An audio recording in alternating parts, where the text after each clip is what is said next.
right through the driver's window. Oh, shoot. We did not. I can't find my iPad. So, Yeah, I might have a lost situation. So there's Ray. Anybody know how Jenna's gonna be a little bit late? Anybody know about Mr. Bond?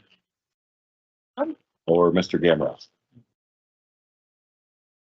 Okay. Well, we'll give him a few more minutes. Grace period. Hello, Miss Becker. Ew, Mayor, you were gonna. Are you a mind reader or do you just read my mind? Mine's rather simple, so don't I feel, was gonna say, you're. like, oh, Kyle's on his way. Okay. Hi. Ready. I'm in Brent, I got the letter. Yeah. And I didn't realize. Did you get something right? No. Walk? I got No. these, but the quick stuff, I bought that. Oh, that's right. Then I walked in and there's this huge bag with I must have missed it. I was on the second. Well, now you know for next week. Three little girls with me. My picture friends and then Steve and his parents. And awesome. So I didn't see anybody. Did you guys walk dogs today? Yeah. You did? How was it? Modern. Yeah. Did you too? you. You did too? Well, I kind of, Was it so hot? your notes and. She said she walked dogs. Well, I just didn't wear my shirt. Oh. It was too stinky. I sweated for 3 hours. Amber, I'm still sweating. Let's scoop the food skirt. I don't know. I don't know about that. Wherever I had a bag on, my whole back was My daughter sweaty. It was limited to. Last year when I walked up for my campaign, I got super soakers to my face. But by that point, I was so hot, I wasn't even happy. How were the I'm dogs? like, you know what? That's fine. Well, and see, they only use all of one, because it's got. Oh, shoot. Implemental. Most part there was. I was worried about the, Where they can put. I was worried about the heat on their pads and the noises and the. And then we ride it with a big 5-gallon can. Yeah. Then no. Yeah. 7 months old. We kind of took them, And it's in the shop. Include shelters. We were in front of the parade and we saw no, none of the parade. Yeah, that's great. So, Yeah, it came. Yeah, they did. It went to the driver's window, and it broke inside. It drowned the driver, Carter. Next time I would do fewer dogs with more walkers. Uh-huh. Just for more health. Gonna be so proud of Too much. He really. It's just, you know, someone's just so proud of you. Absolutely. Well, hopefully we'll get some adopted. Dogs, yeah. That was the, That we're looking at mine that said they. oh, good. Because that was the idea behind it, was to bring awareness and hopefully get some of them adopted. That'd be good. You've got to get R1 back up and go by next year. Is he allowed? Rachel, yeah. Look at her tongue, man. He was dying. What kind of dog did you have? Been down 10 days. Well, that's what. And they had water and. Yeah, we everything. had one, ice. We're probably made. Not sure. I read about today. Motor engineer Jason, one of those. Yes. Well, Yeah. Oh, she's They have sweet. call back, because we got. Well, good for you guys for doing that. Came right in and hit him, Thank you for doing that. him, Carter. Hi, Chief. So, Carter was incognito, man. He had a ball cap on, jeans. I've never seen him dressed so down. I know. I was like, it. We'll get the water guns for next year. Be on top of our ones. They see there.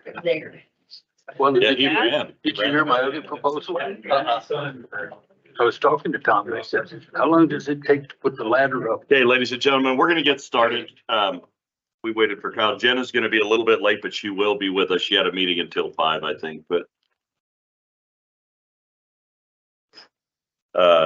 Liz Becker is in place of our city manager, Mr. Napier, who is doing some family fun stuff. Good for him, as he is well deserved.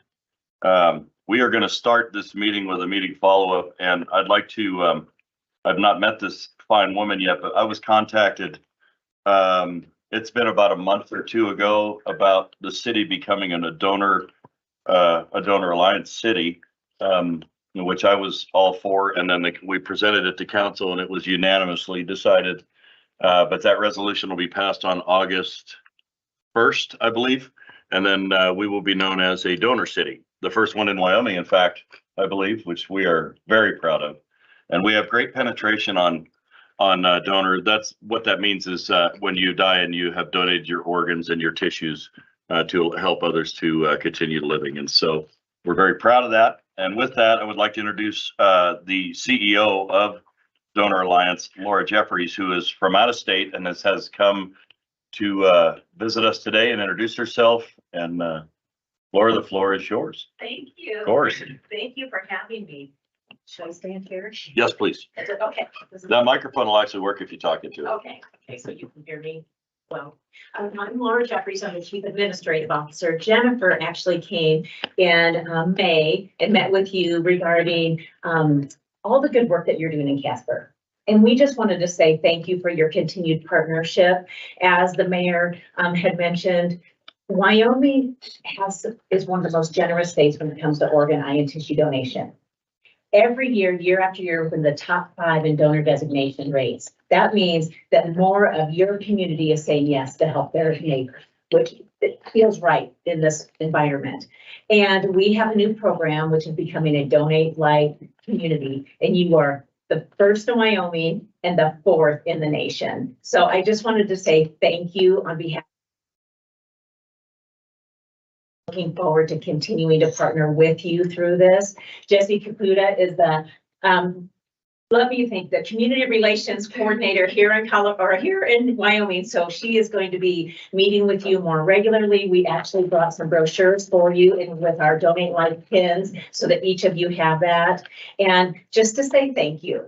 You are doing such good work in your community. Casper also continues to lead Wyoming in donor designation at 63%. That means every time somebody comes into the donor registry to driver's license or their state IDs, they say yes.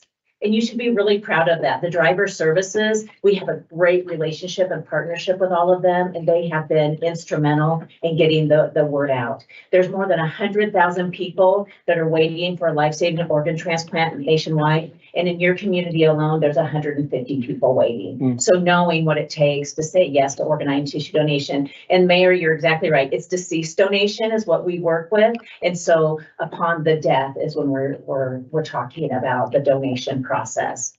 Is there any questions or anything I can answer while I'm here?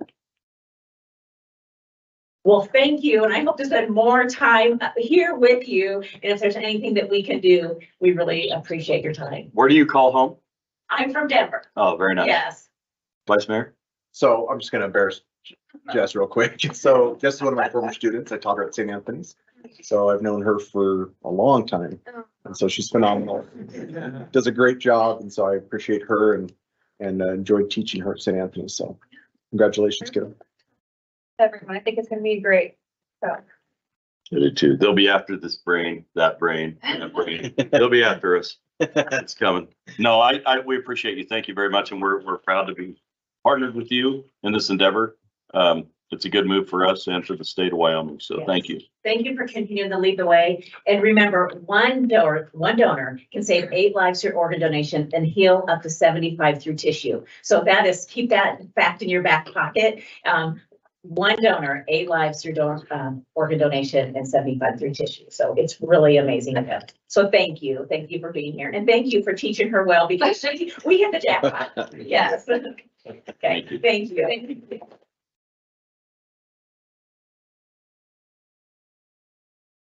You're a Hey. student, that must mean you're really old. That's true. I got in trouble for saying that to you once. Okay, let's move on to code enforcement. Unless there's anything else from last week's meeting that we need to discuss. Does anybody have anything concerning what was discussed in city council meeting last week?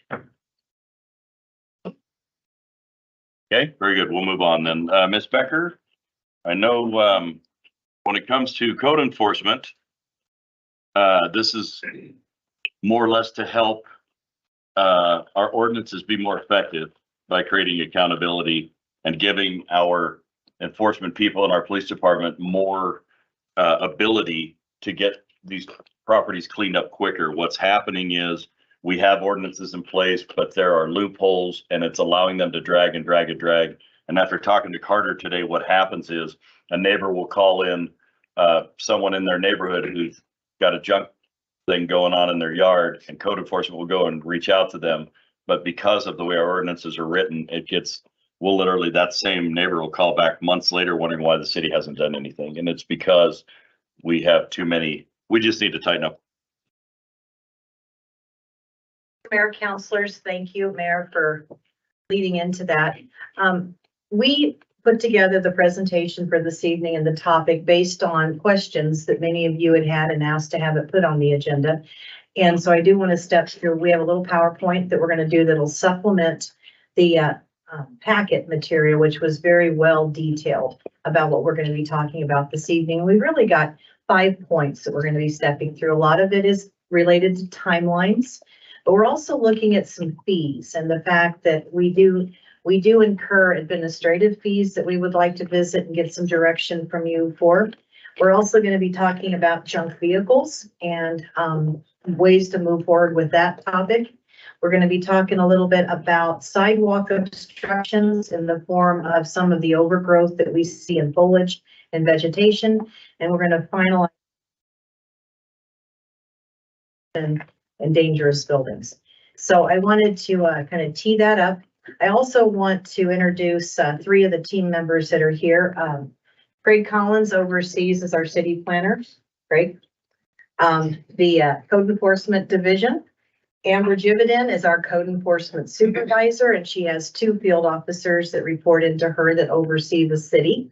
And then Katie Halleck is our partner as Parks Supervisor, and what we'll be talking about this evening also related to the vegetation issues. So many of you have done ride-alongs with team members of the city and seen some of the code issues that we address. And so you've gotten kind of firsthand knowledge of what we see on a day-to-day basis. If you would like to do a ride-along, you are very welcome to with any of the code enforcement team, or again, I'm certain with Parks. And this is a good time of year to do it. So it's easy to get out and spend maybe an hour and get a feel on what their purview is and how much territory they look at within our city limits. So starting through with,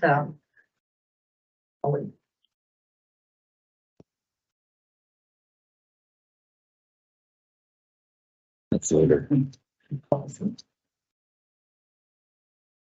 I will say, as we put this presentation together, we are very conscious of balancing, and that was emphasized in the memo, our property owner rights and due process with what we do each day as our public servants.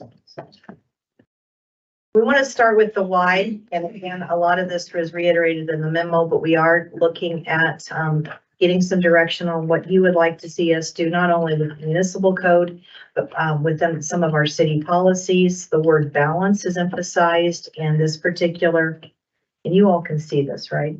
Okay. With the balance, again, with the property owner rights, and our ultimate goal is to obtain compliance with our city, with our citizens, and also to reduce recidivism. One of the first topics we're going to talk about is, in fact, looking at the timeline that goes into place when we're working with mowing and weed abatement. And so we put some examples here, which were not in your packet, and showed some properties that are just local that Amber and her team have had to work with force mowing every year. This particular property, since 2017, the property has been seen at least 28 times by our team in 5 to 6 years. This house currently is unoccupied. The owner pays the bills, but has adopted the city as a personal lawn service. Another example our code enforcement team sees and is this particular property. And again, another one since 2017, 35 times in the last 5 to 6 years. This one is occupied. They have not paid bills. When we do a force mow, we'll have the contractor, we'll pay them, but then we request that the bill be paid by the homeowner.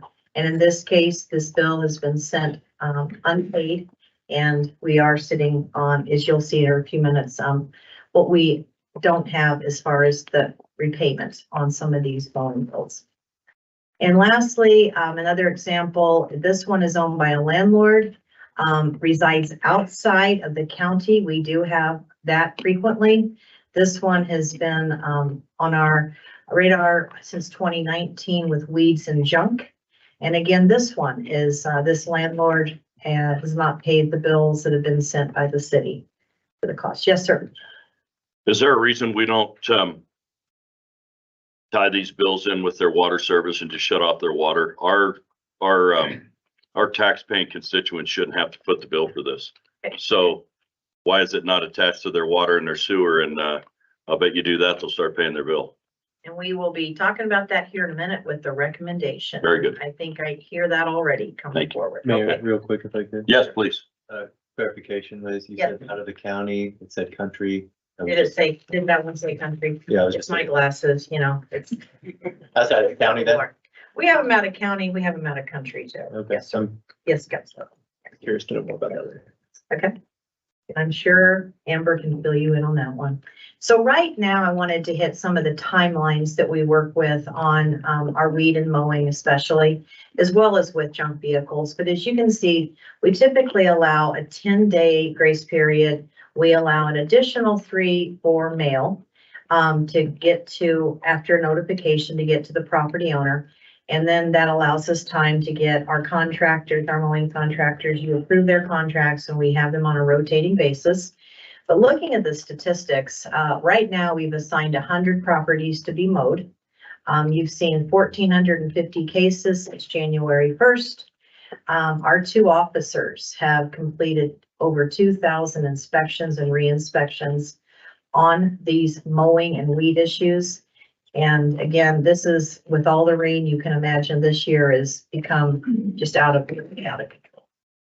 The junk and junk vehicles, we have a time frame of 30 to 60 days at a minimum. So many of you have suggested, hey, is it too long a period? Do we need to look at shortening this time frame up?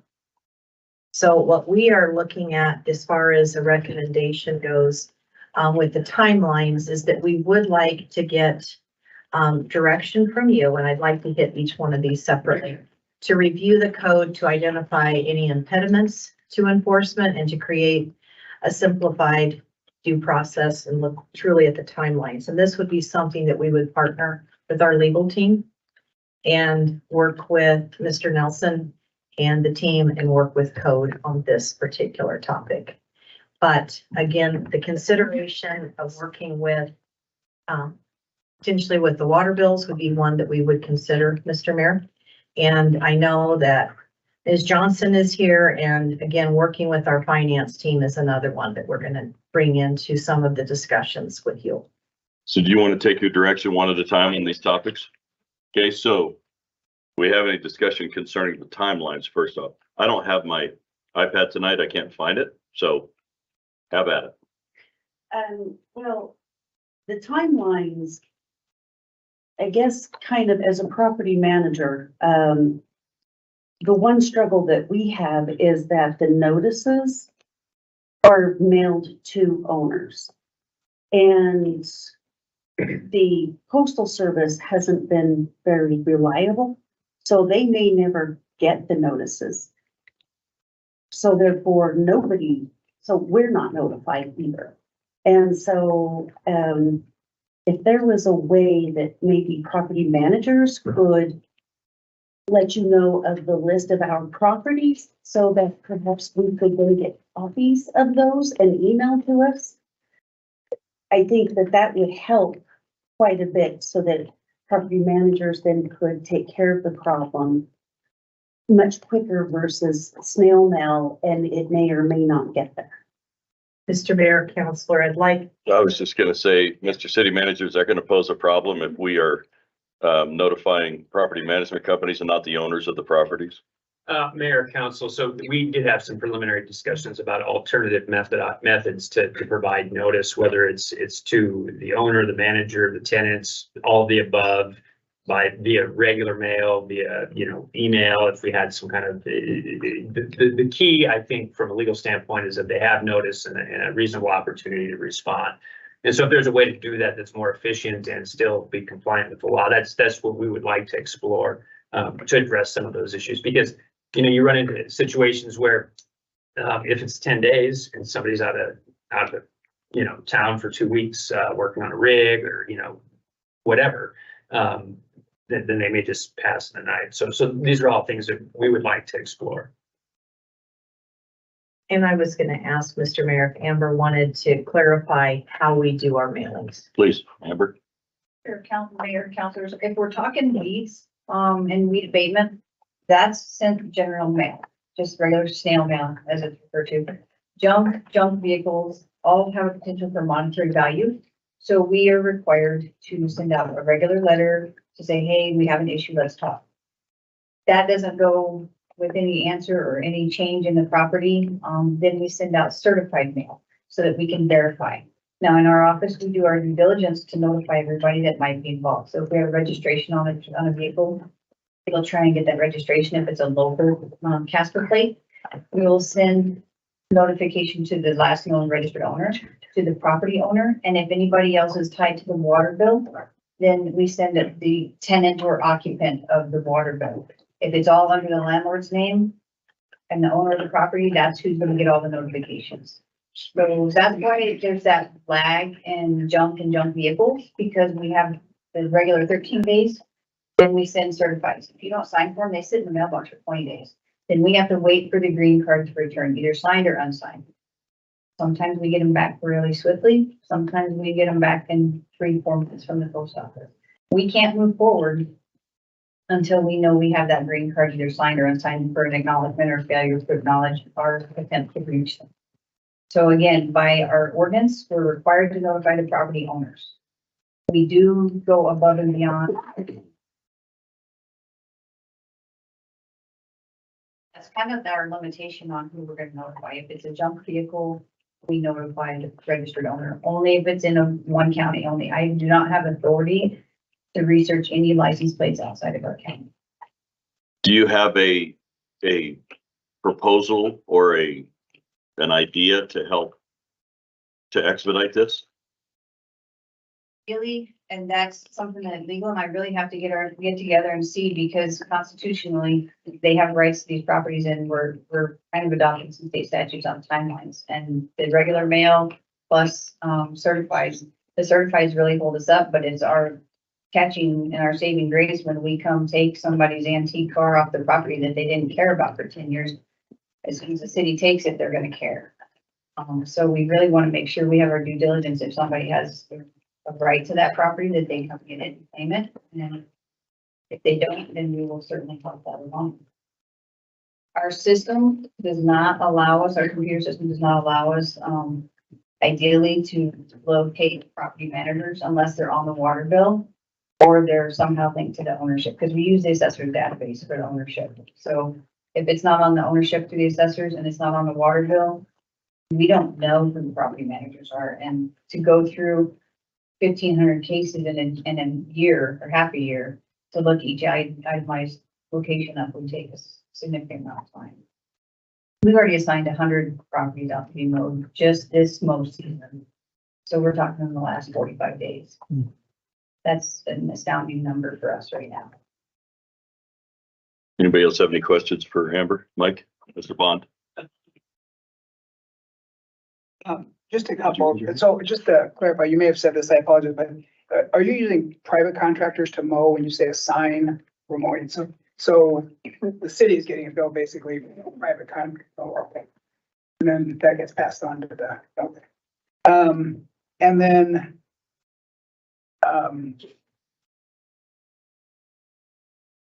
are the notices, are those, when those are mailed, I was listening to Councilor Eggebrettson's concern about the mail, are those sent registered or certified or? Not anything? not for weeds, no, they're sent just as regular mail. Okay, okay. I imagine, I don't know what, if the cost would be prohibitive for, probably is for registered. Registered. I know. One just requires a signature, one isn't, that's, yeah. So that was the thought, to make sure it gets delivered. But one day I did go on a ride along, I think with was it with you, Amber? Yes. Back in February, I think. It was. And what struck me in that ride along was, just the variety, number one, of the issues that they deal with from, and it was really pretty eye-opening to see the boarded up properties and the junk vehicles and the yards. And I'm sure now with summer and the growth, it's even more stark, but what kind of occurred to me when we were on that ride along was kind of, I think what code enforcement kind of has to balance is that, you know, the actual ordinance and the strength of that. But also, I think as I read some of those ordinances, it kind of, it kind of feels like, you know, Wyoming and like many parts of our country is kind of a live and let live kind of, you know, your property is your castle kind of thing. And so balancing that with the interests of the community in terms of, you know, not just physical appearance, but safety and, you know, all the issues that can go along with dilapidated properties and so forth. But yeah, in terms of the water bill or, you know, I wonder about like unpaid bills going through either collections or something like that could be an alternative or, but like you said, many of the property owners are not necessarily on the utilities, correct? So that could present an issue too, so. And we do only, just to dovetail into this, only send one notice for weeds in a year. So if I send the mayor a notice for his weeds on his property today until December 31st, he's been put on notice. Any other time his weeds get to the violation height, we can come mow without further notice. So weeds are a bit swifter, obviously. It's the junk and the junk vehicles that really tie us, because we have to make sure that we can prove in a case, if it ever came to a legal dispute, that we did our due diligence, that we made every effort to notify whoever may have an interest of all the stuff that's sat out, like I said, for 10 years. It hasn't been moved, that all of a sudden becomes important when we want to take it. So that's the difference in what we're talking about, because we kind of merged the two topics. Sure. Thank you. Mr. Kathy. And this may need to go to Ms. Becker or Amber, either one.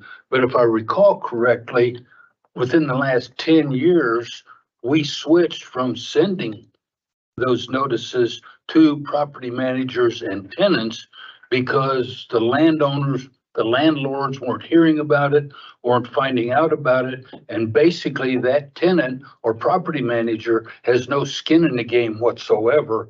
And the owner of the property is the one that technically has the skin in the game. Isn't that where this latest ordinance came from? We've always notified the owner.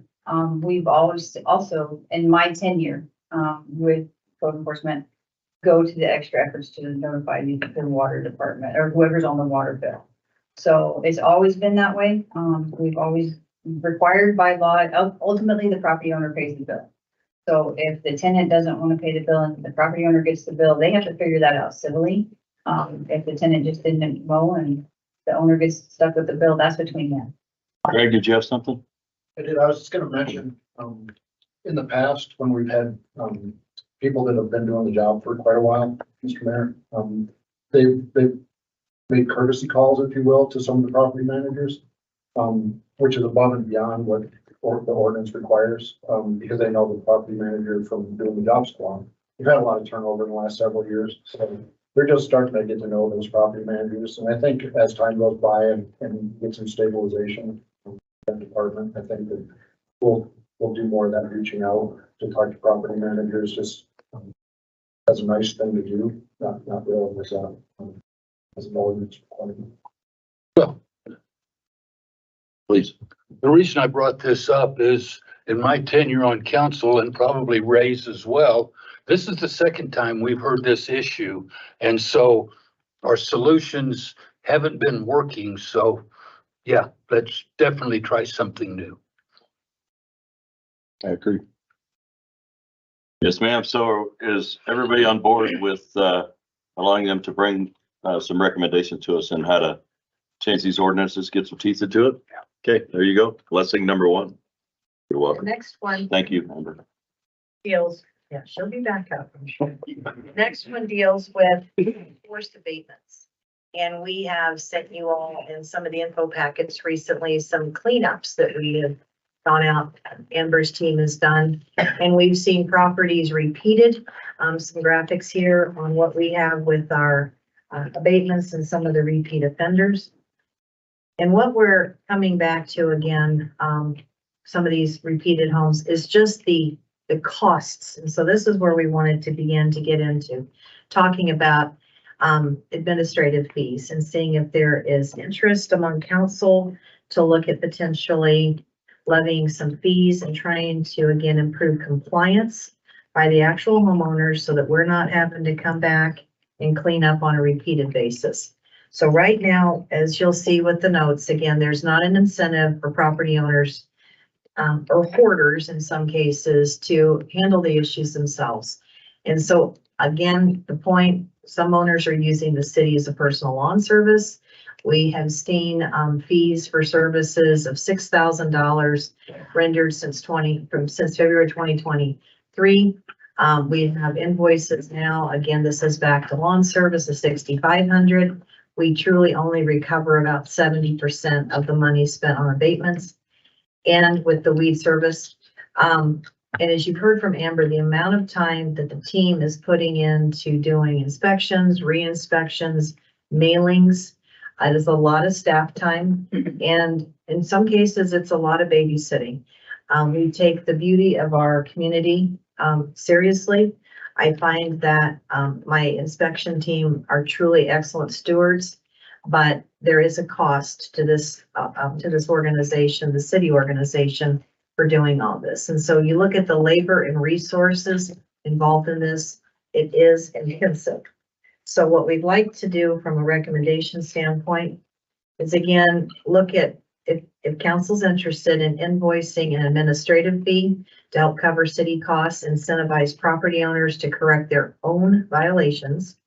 And then we're looking at wanting to consider consolidating and billing total costs for multiple and repeat violations. As you can imagine, many owners here in Casper have multiple properties, so we see the same activities happening on the multiple properties. And so we're looking at doing some combination billings for these violations, and then looking at enhancing our collection methods. And some of you have brought that up already with our first topic. How do we go about collecting? And we currently look at putting liens on property, but we would like to, with this recommendation, again, have code work with legal and with our finance department to consider collection methods and administrative fees. So we're not coming forward tonight saying this is what our fee schedule would be, but we would like direction from you. If you're interested, that would be something we would bring back. Well, I would start the conversation by saying this, and I've always taken this stance since I've been in office as a counselor. I am opposed to administrative fees, and I'll tell you why. Code enforcement, they're already paid, it's already budgeted, they're already being paid. So I don't care if they go back 12 times or if they only have to go once, their salary doesn't change. That money is already paid. That doesn't bother me. What bothers me, and the money I want to see recovered, is when we have to hire outside folks to do this mowing that we have to pay. And then that money's not being paid by our people. That's money we can't recover. That's being passed on to the taxpayer. That's the money I'm after, or would like to see us go after. Because there's a big difference to me between administrative fees and city costs, which they're already budgeted in, as opposed to outside costs that we're being forced to pay in order to facilitate this mowing. And now the taxpayers are paying to mow that guy's yard. That's a problem, because I don't want us to lose sight of by saying the city, they're costing the city. The city is us. It's all of us. They're costing all of us money when they do this. It's not the city of Casper is not its own business. It's costing everybody. So the outside costs that aren't already budgeted in are what I would be more worried about. That's just my stance. Hang on one second. Go ahead. I think in this case, I think I sometimes agree with you on that take on administrative fees, and I think in some cases I don't. And in this one, my concern is that we've got folks who are, what I would say, taking up more than their fair share of code enforcement's time, which if you get enough of those people, then you have to budget additional staff to be able to absorb those types of hours. And so it's not just a flat fee. It's an escalating fee, the more people who are participating in, it's an escalating cost to the city, the more people who are doing this. And so to me, some of these folks are requiring more than they should be requiring from our code enforcement folks. And so I do think there's got to be some consideration to that in the event that, who knows how many code enforcement people we would need if we didn't have to go chase these people down. So I think of it a little differently, particular here when we've clearly got some repeat offenders, like egregious cases. It's not just in the regular day-to-day sort of, operations of a normal function. So I think this to me goes a little bit above and beyond. And, for that reason, I think I would entertain administrative fees in addition to your point that I think, obviously, thinking about how we might better collect. I personally, 70% compliance with collection seems pretty good to me. I mean, I would expect that to come in lower. But obviously, we want to get as close to 100% as we can. So It's a fair point. Lisa. I was just gonna reiterate basically what Amber had said, is that the administrative fees, it's just based for just your general administrative. It is not for them going back and forth 100 times to the same property. So some people might eat up their entire day, and then we've seen their entire list of their job duties. And I believe they're already short-staffed as it is. And so 3 people, it's just, I think it's probably overwhelming for them. And so, so they're not able to get to all of their other duties that is required because they're spending so much time on doing things that they probably shouldn't have to do. So noted. Councilor Kelsey. Well, and I would go along with the two of you, only with a bit of a different take, is it was mentioned that particularly on the lawn mowing, they're using the city as their lawn service. So we have to schedule. So we are becoming their secretary or their property manager, for lack of a better term. And they would pay either one of those. And to me, you have violated the code. That's, if they have to pay the administrative fee along with the bill for mowing, that's like getting a misdemeanor traffic fine that you have to pay court costs, even though that judge is already being paid and all of the staff is being paid. There is a court cost fee that goes along with that. And to me, this falls right into that same category as an administrative fee.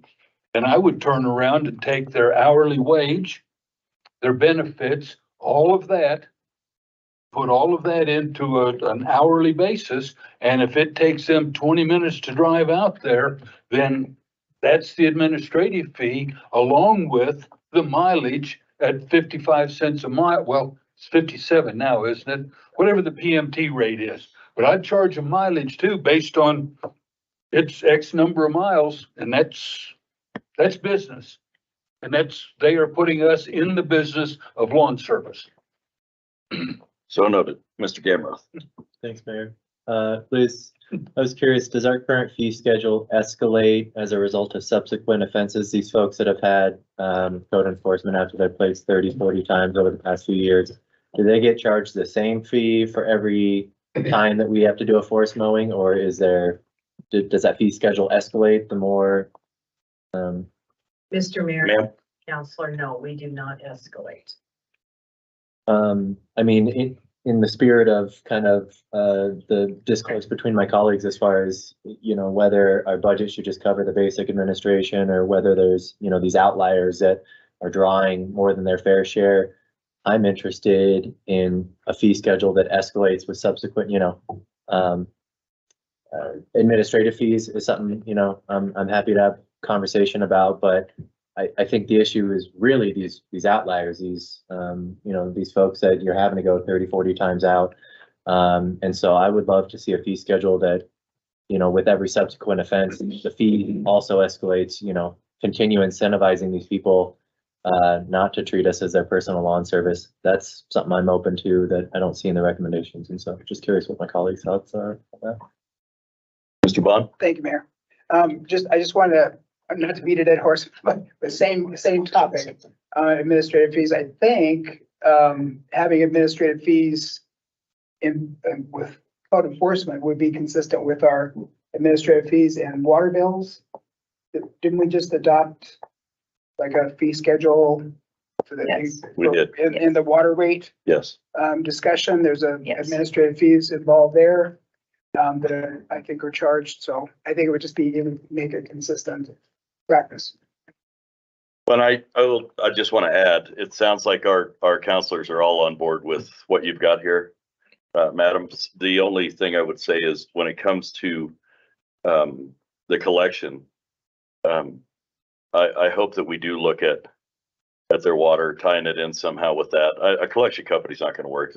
Now we're paying them to collect money that's owed to us or to the citizens. And so, I do think that's a heck of an incentive when you start talking about shutting somebody's water off. So, because without water, they can't, maybe the damn things will die and we won't have to mow them. So just a thought. Go ahead.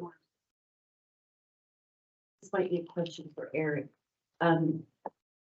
It's legally, can we shut the water off when we've got families and children, especially in the winter time and things of that nature? I guess for some reason, I'm thinking legally, you can't do that. We don't have weed problems in the winter. No, just. Mayor, Counselor, so I have not researched that. I mean, I'm sure there would be some sideboards around our ability to do that, but that would be certainly something that we would research and be prepared to bring back to council with that answer. Thank you. Good question. Thank you. I want it to be said too, before we go any further, and Kyle touched on it, Mr. Gamroff, excuse me. Our code enforcement is overworked. They do so much. You just do the math, 1,350 calls since January 1, and there's 2 of them and a supervisor. I mean, it's ridiculous. And unfortunately, code enforcement means you're enforcing code. Most people don't take that very nicely.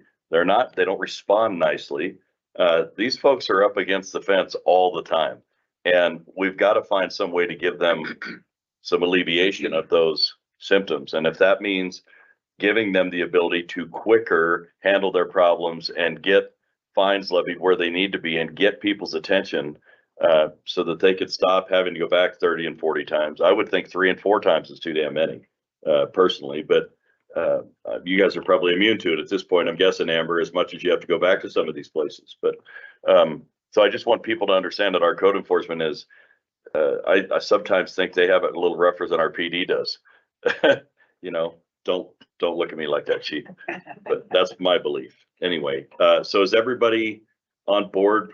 Thumbs up on the administrative fee, having them bring us some suggestions towards the administrative fees and such. Go ahead. I guess I would like to gauge the temperature of the progressive penalty system too. You know, I actually like that idea. I think it's fantastic. Sounds like other municipalities implement stuff. So I'd just be curious for at least more information on that.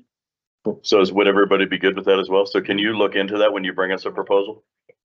Great. Thank you. Okay. Third is our junk vehicles and some interest we have in pursuing tow fees. So, here are some junk vehicles on commercial properties. You might have seen them around town. I think the team have been out.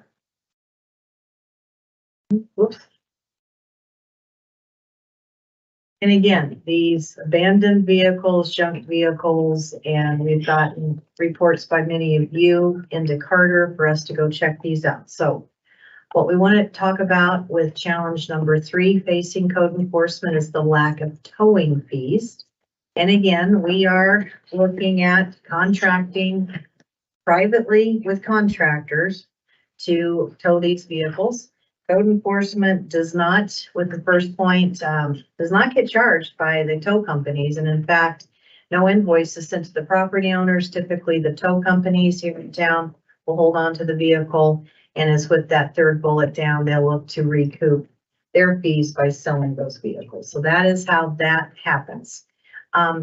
We will talk about it in a minute with our recommendation. Again, owners and managers of rental properties with point number 2 have no incentive to deal with their own junk vehicles. And so instead they rely on the city to do this and to be the ones making the phone calls to get the contractor set up, as well as the, mentioned by one of you, kind of as the secretary of making those calls. And so that has fallen on our code enforcement team to be the ones that do the follow-up on these junk vehicles that are called in by citizens that it's time to get them moved.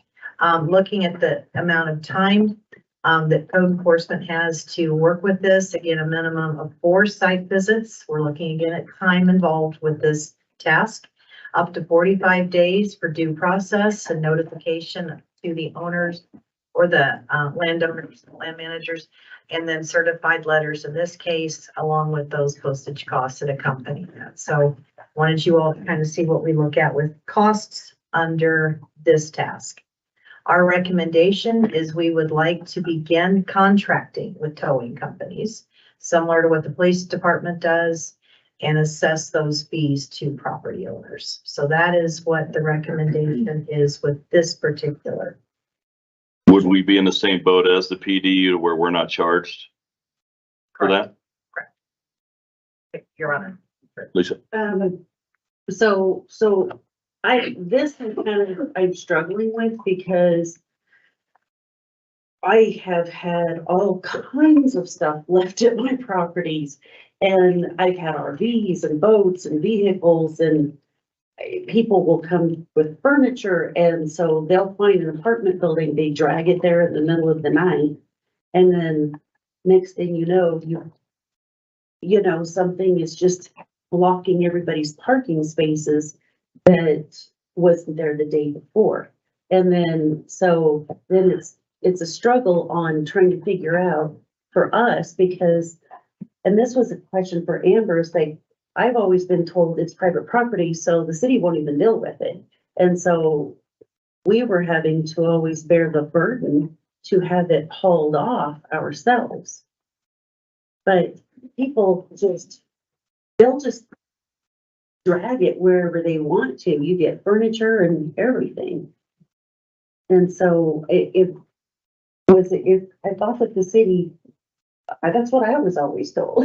So it is private property, and case by case, that kind of situation, you guys get a call from your tenants and say, hey, this just showed up last night, I can't park. That's a kind of a different animal. What we're talking about is we have several commercial properties, larger complexes, from fourplexes and larger. They'll call us and say, hey, I got like 7 vehicles that haven't moved in a while. Can you come tag them and get them out of here for us? So we become the workforce for them. We become their tow company, and there's no accountability for that property owner to do it. And it became habituated over time that they just would call us. And of course, our job is to get rid of the blight. We don't want it. We don't want that for our city.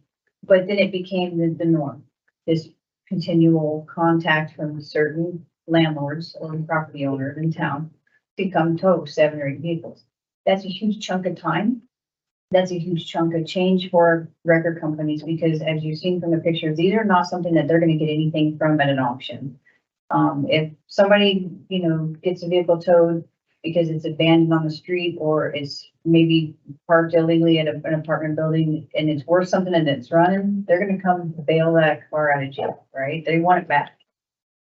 These guys don't want these back. And then our record companies end up eating the money, having to store it, having to file for a title and try and sell it at auction. And they've been doing us a service by not charging us. So we had nothing to pass on for property owners. So that's kind of where we're at with that. That's the drive behind that, because it does consume a lot of time, and truly, again, it's the accountability we've been talking about. Did you have something else also? I was just gonna mention your original question, Mr. Mayor, was about whether the police department gets this service for free also, and I think they're set up to actually pay the record companies $150, if that's correct. And then they recoup their money when people come and bail them out of jail. So, it's a little different. They're dealing with the cars on the street. They're typically running a little nicer than what we're dealing with on the private property. Understood. Thank you. Amber. I can get some clarification. I'm trying to understand. I feel like this puts the city at a higher risk if we're having to outlay $150 every time, or are you going to just pass through this $150 fee between the tow company and the person? Like, are we spending $150 in this proposal every time we tow a vehicle? Mr. Mayor, we have not put together that fee schedule at this point. Okay. So we would not, that's not what the recommendation is. So, It's, we would like direction on if we would entertain bringing back a proposal on a rotation with hiring contractors, similar to what we do with the mowing. sure. So we don't have a figure in mind. Okay, yeah, I guess my question is, right now, what's at risk is time to the city. The tow company, I can understand why they wouldn't want to do this in the first place, right? Because if they can't recoup their money, so if that arrangement is, you know, not likely to continue or something like that, I can understand the purpose of wanting to look at this from the city perspective. But as of now, I mean, I feel like if we move to what PD does, then we've got money and time at risk and less chance of recovering that money than PD has because they're going to come get their vehicles. Whereas here, they're not going to come get their vehicles. So I'm just trying to understand if there's like an outlay of cash that is not currently there from the city, or if we'd be better off trying to charge some sort of fee. And in the event that it gets paid, then we can pass it on to the tow company or whatever. But I feel like otherwise I'm just a little bit confused about how we don't end up with a similarly difficult situation to what we have currently with hard costs going into mowing and other abatement. Well, I think we're a little more advantageous because we can put a lien on the property. So that it puts the city in a better spot than it does the police department. Mr. Mayor, so based on our previous conversations, to Councilor Pollack's point, I do think that there is a risk that the current arrangement is not going to continue. And so that would necessitate looking at some other options in terms, and I hear what you're saying, because we'd be going from a system where there's no outlay of cash from the city to one potentially where there would be, and we have to recoup it. And so I think those, permutations are yet to be hashed out. And I think a lot of it would also depend on what we could negotiate contractually with the tow companies. So I think what we're asking tonight is just, is council okay with us kind of proceeding to look at those various options to address this? Mr. Kathy? Well, as Amber stated, that she's getting calls, I think you said from like apartment complexes, they're saying, I've got several cars here to come get rid of. Correct. I think the greatest thing in the world, when somebody called like that, would have the fee schedule that I was talking about earlier. And as soon as they call and say, hey, I've got 4 vehicles here, you would say, okay, that's going to be $550 per vehicle. Where do you want the invoice sent? And boom, that puts it right on them. They know what's going on. And now we have told them that if you're going to use us as your manager, then we're going to charge you for it. And we've had conversations with these landlords or these managers as well as permitting their parking going to, for their tenants. These are not, bona fide parking spaces, and these are your guest parking spaces. And then letting them know they can certainly have those vehicles towed off their property as well if they've got it posted, or they can contractually go at a cheaper rate with the tow companies to patrol their parking lots.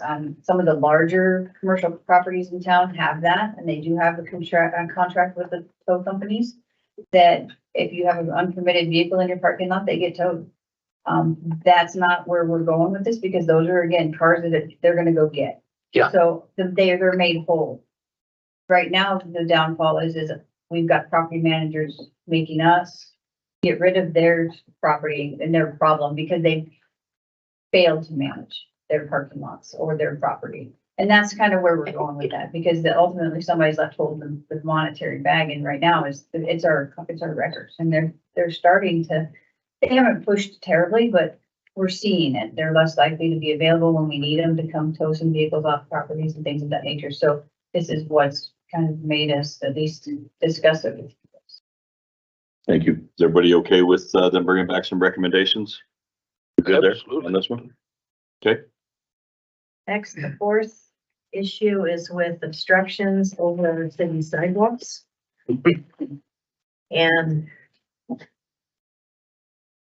so again, I know Counselor Jensen has brought this up a couple months ago with some of the calls she had received, I think from the downtown Tree Street area with who's responsible. So we put some work into that, and wanted to highlight currently how we handle obstructions across the sidewalk and street as related to traffic. Our due process timeline with this topic is 30 days. And again, we can take an additional 6 to 8 weeks to get an arborist.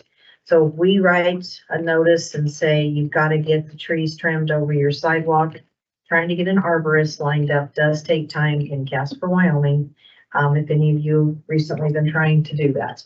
These violations do cause an imminent hazard. So this is of critical importance to code enforcement to address these. And I know Katie and her team see it with parks too.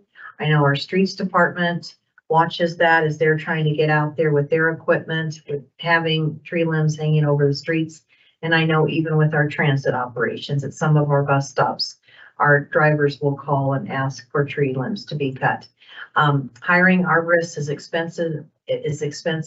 As we have on point number 4.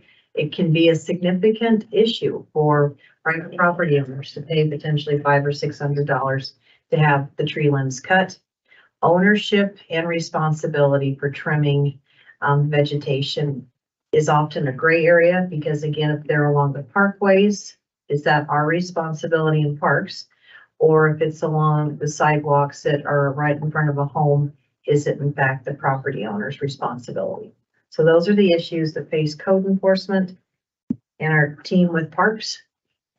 Our recommendation is to look at the potential for entering into an annual contract with arborists. Again, we're looking at contractors for this. And number 2, clarifying the code with respect to what the property owner responsibilities are, looking at potential cost sharing for the parkway tree maintenance. So again, we're looking at code and working with some policies if council so desires.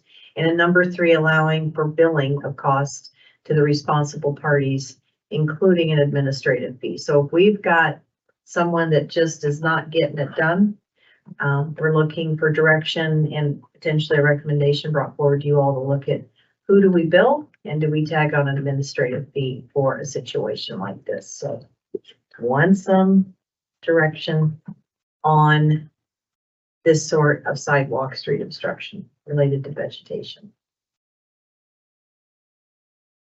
Counselors? Then you just need a thumbs up from us to say move forward, bring these recommendations. Okay. I don't think you need any of my. Counselors? Yeah. Absolutely. Okay. Makes sense to me. You all had some great ideas that we're gonna be taking back, so. If we legally walk down the sidewalk and start cutting off the limbs. Because the code says they're supposed to be, what, 8 foot over sidewalks, 10 foot over roadways, 15, yeah. 15 over roadways. Mhm. Okay, We've got measuring tools, Mr. Mayor, counselors that are on our code enforcement, but Counselor Vaughn probably saw that, so yes. Okay. Moving along, our 5th one deals with our dangerous buildings. This is a property that we're currently going to be working with tomorrow, I believe. Right. Ready, thank you. And again, we've got private residences, we've got commercial properties. I think you all are aware of recent activity. A lot of these properties are called in by adjacent neighborhood and owners asking us to keep an eye. We also, any of the fire calls that are out there are looking at the damage that fires do to properties and the likelihood of getting them back in repair and how long it's going to take so that we don't have vagrants moving in. So code enforcement works closely along with building inspection with our fire team. And we all know we've gotten the emails recently on some of these private properties that have had fire issues. And then again, we all have a focus right now on not only the dangerous buildings that are out there, but again, trying to harbor vagrants and trying to keep that out of our neighborhoods and our downtown core. So with this issue, the most significant barrier, is financial on this. This particular request is going to be looking at potentially a fund for assisting not only the code enforcement team, but building inspection and any of the work the fire and the PD do. What we have on these bullets, just to give you all some background, because we most recently did it, of course, with the hotel property in town, and we'll do a couple more, like I said, on Friday. Opening a case and beginning the process for condemnation is a hard cost, and it includes title reports to look at ownership. It talks about the notice and the orders that we have to print.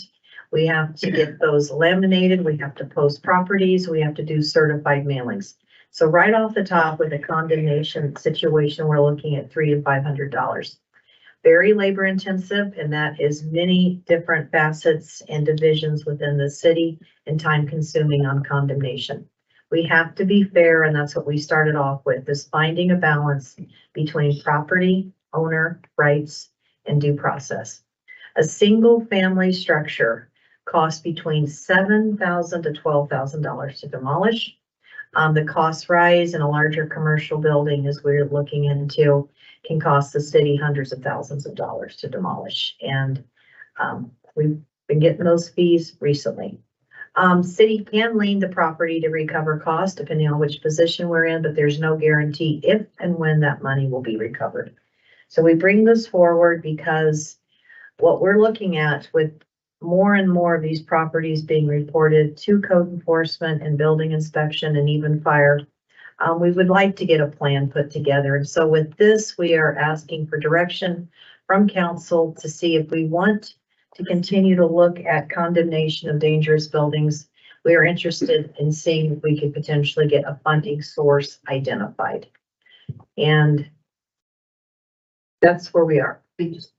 Question, does the city demolish or do you hire an outside company to demolish? It's hired outside. And I will tell you, dealing with the hotel that we're all very much in the loop on, I was probably the largest proponent of pushing to get it condemned. It is such a hazardous place to be, and I've toured it, and it's one of the nastiest things I've ever seen. In fact, I drug Carter there, and he did not want to go, and I made him get in my truck because he needed to see what's happening, and it is so horribly bad. And the problem we're in now, I believe, and I could refer to the chief, but I think we're up to 170 roughly calls to service to that building just recently. Wow. And it's not stopping. And we had a contractor lined up to secure that building. The bank that has it in foreclosure will not return his phone calls. He walked off today and said, I'm done.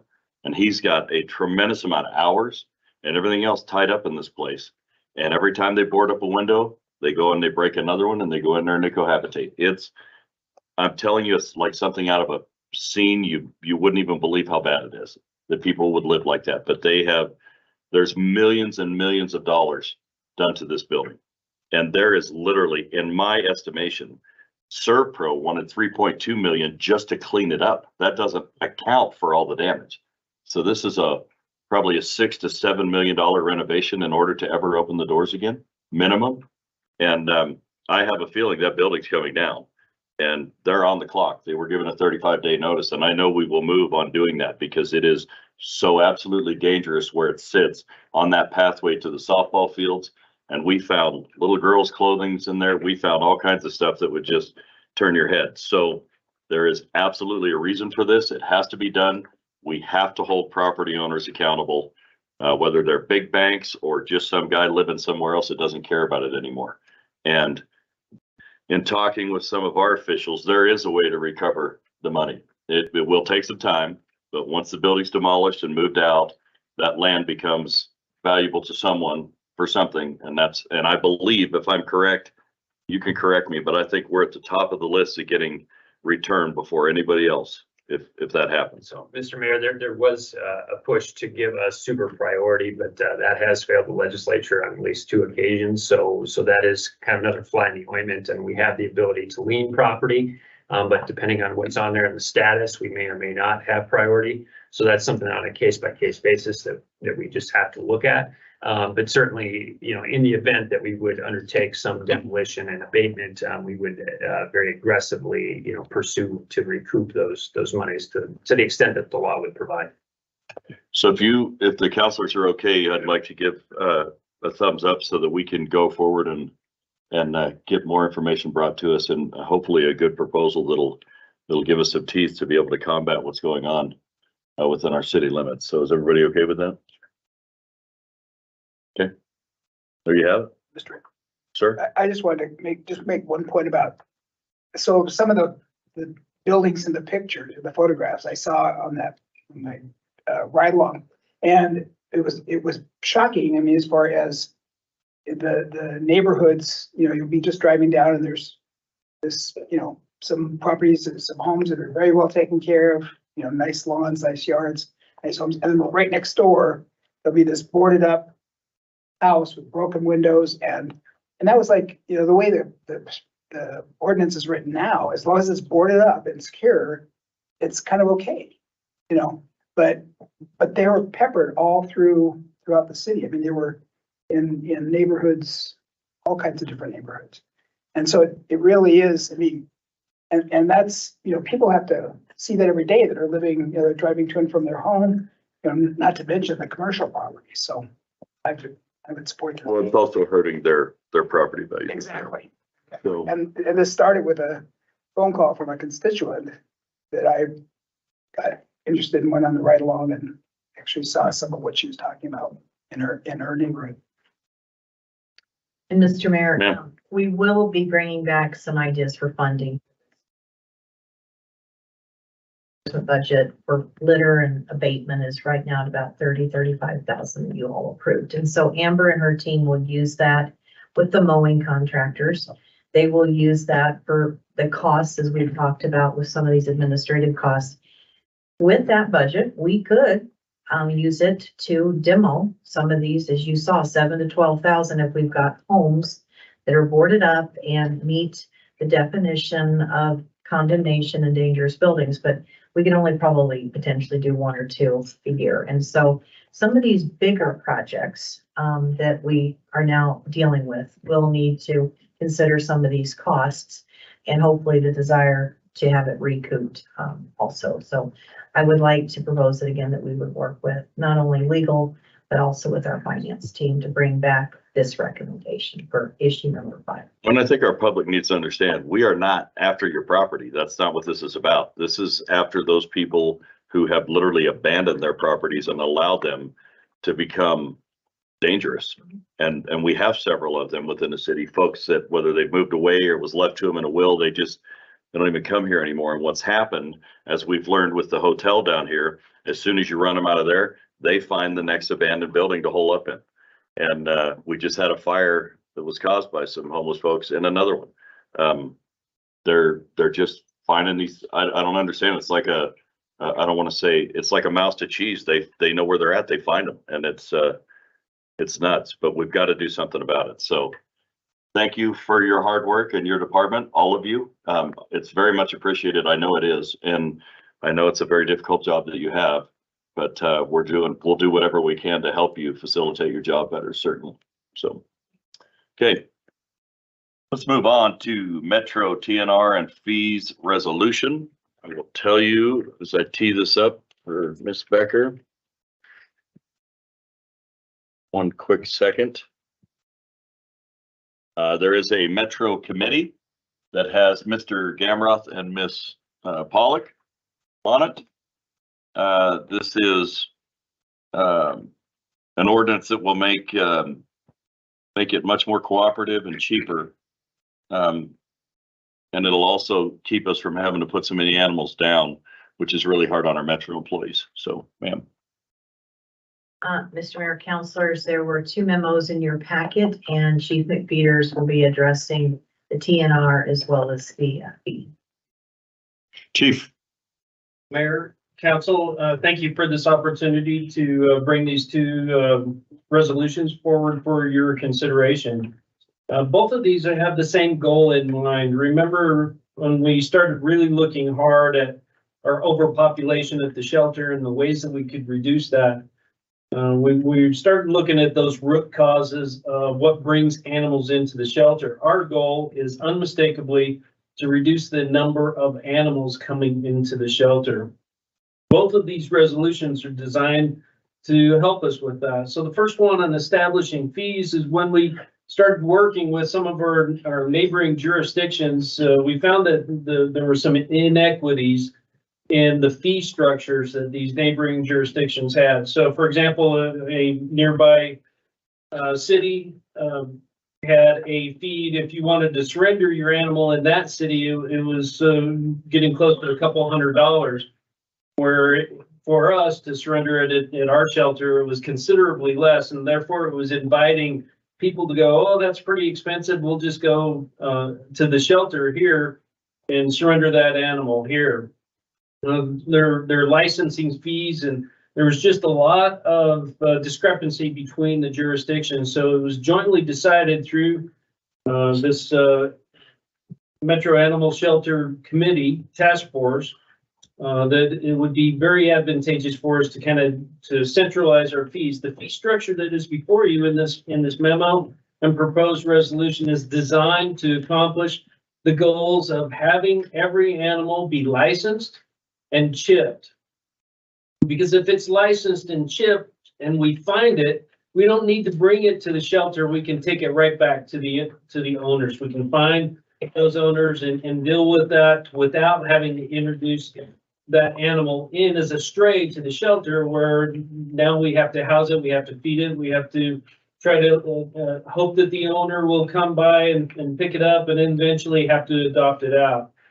And so the fee structure that you have before you is designed to incentivize all pet owners to have their animals licensed and chipped. So notice the annual fee for licensing, if the animal is sterilized and chipped, there's no fee for the annual license.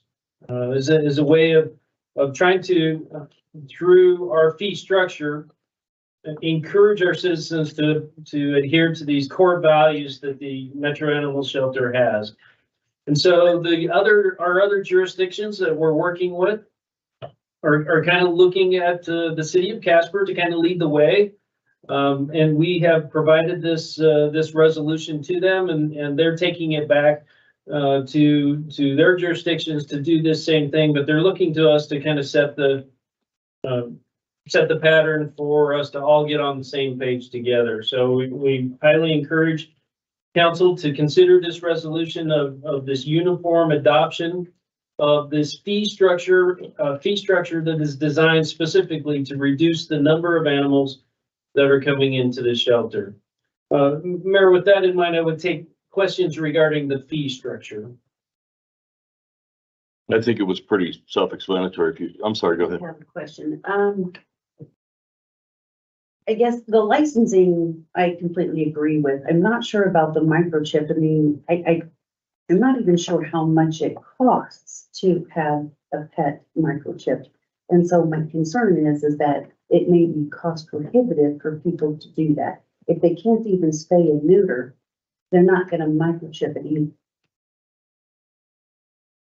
Mayor, thank you for the comment. The actual costs involved with microchipping an animal, fairly negligible. And so we can do it as a routine service for our citizens. It's not that expensive. It's not something that we're looking to make profits out of. It's really not that expensive. The chip itself, I'm going from memory, I want to say it's like $8 for the chip, and it's a simple process to implant the chip in these animals. But it's a service that we want to, for the animals that are adopted out, for example, we want to include that in there for this goal, because on the street, when we're called to that stray animal, it's just that simple scan on the street, tells us exactly who owns that dog and what address to take it back to get it back to where it belongs without bringing it into the shelter.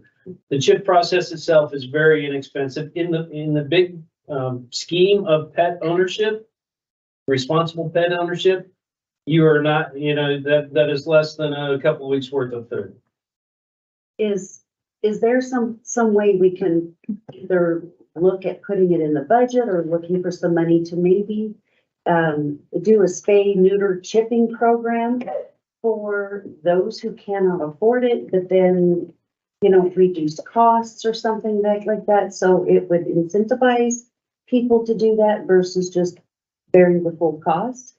Because, I mean, people have a lot of animals and it would overwhelm all the vets and Metro and everything else to rush to get everybody spayed, neutered, and chipped. So, and I was just wondering something to kind of help with those costs with the citizens. Mayor, Councilor, first of all, I would tell you that this process, these two resolutions, we're playing the long game. So I don't picture this being a mad rush. You know, this is just a process where we're up front. We're establishing through these fees what our values are. And those values are responsible pet ownership, reducing the number of animals that are adversely coming into the shelter. And so we already facilitate spay and neuter clinics. We already facilitate programs like that. And we plan on continuing to do that in a better organized manner. So are there opportunities, and quite frankly, currently today, we have nonprofit organizations that provide for, they notify us and they say, you know, here's funding for 12 spay or neuters. And so we're doing that right now as a service to the animals and the service to our community. And those things are happening as we speak. Amber? Thanks. I just want for the council to put these two resolutions in broader context of the task force. I think these are, we assembled the task force in the beginning of this year. So we've been meeting monthly since then. And it's been, you know, one of my primary goals to establish good rapport with counselors on surrounding municipality councils, so that we can look at this issue broadly. We can look at this issue long-term, as the chief mentioned, and holistically. So as we've been going through this, we have not only been working with other municipalities in the county and a vet and legal and PD and sort of all of these players who are involved, but additionally, we've worked with an organization called Best Friends, who has been really helpful to us in providing some best practice information to us. And both of these resolutions, you know, were sort of identified as a way that we could bring our ordinances into better alignment with best practice for sheltering and with the stated goals of the task force, which is, you know, ultimately we formed the task force to try to address the burden and the load at Metro. And so our overarching goal is to reduce that burden and to, you know, create better outcomes for the animals, you know, of the community, because, you know, ending up at the shelter is not the best outcome necessarily. And so we're trying to, you know, create other pathways for animals to move throughout our community that hopefully never involve a shelter. And so, so this is, you know, the result of a number of months of discussion with a variety of stakeholders, and additionally recommendations from a third-party organization that sort of helped us kind of coalesce around these general ideas. And so, you know, at this point, I'm pretty excited that we do have relatively broad buy-in from the other municipalities as well. As Chief mentioned, it's a problem for us and for Metro if all the surrounding municipalities are charging 4 or 5 or 6 times what we're charging to surrender an animal. That means every animal is going to be coming to Metro, right? And so working through some of those things with them, trying to lay out why it makes sense in this arena for us to have sort of a united front, because it's really you know, animal sheltering is a broader issue. Animals don't really know where the line between Mills and Casper is, right? And so they're traveling freely across all these municipalities potentially. And so we need to be able to present, you know, a united front around the way we manage them, and also the way we think about sheltering and animal control in a way. And so that's the work over the last 7 months that we've been engaging in. And I hope these will be, you know, I don't believe that once we pass these resolutions, the task force will disband. I think there's work yet to do there. I think there's conversations yet to be had. To Lisa's point, how do we continue to further this effort once we've established fee structure? You know, we've got funding discussions to have, we've got building discussions to have. We've got a variety of discussions that will be going on up there. In addition to, you know, it's really important to me that we're doing a good job of communicating what's going on up there.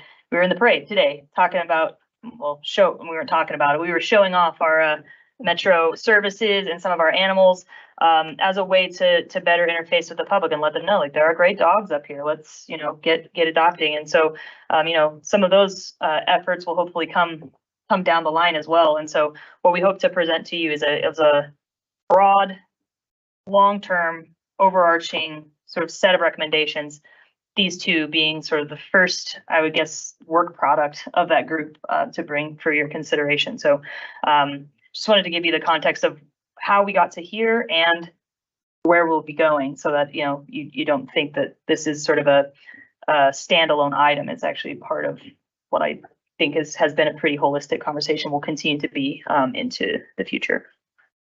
Would you like to add anything to that? You're on that committee. It was a great summary. Thanks, Amber. Sure. Okay, very good. Sir.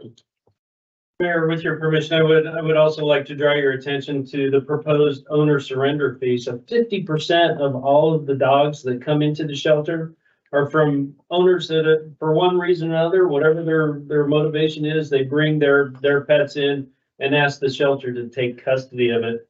The $60 fee was something that we spent a lot of time discussing on what is the appropriate level. You know, we want to encourage people to not bring animals to the shelter for this purpose, but to use the services that are out there, the rehoming services and the mobile phone apps, and all of these things are available to them to rehome the pet somewhere else without having to bring it to the shelter.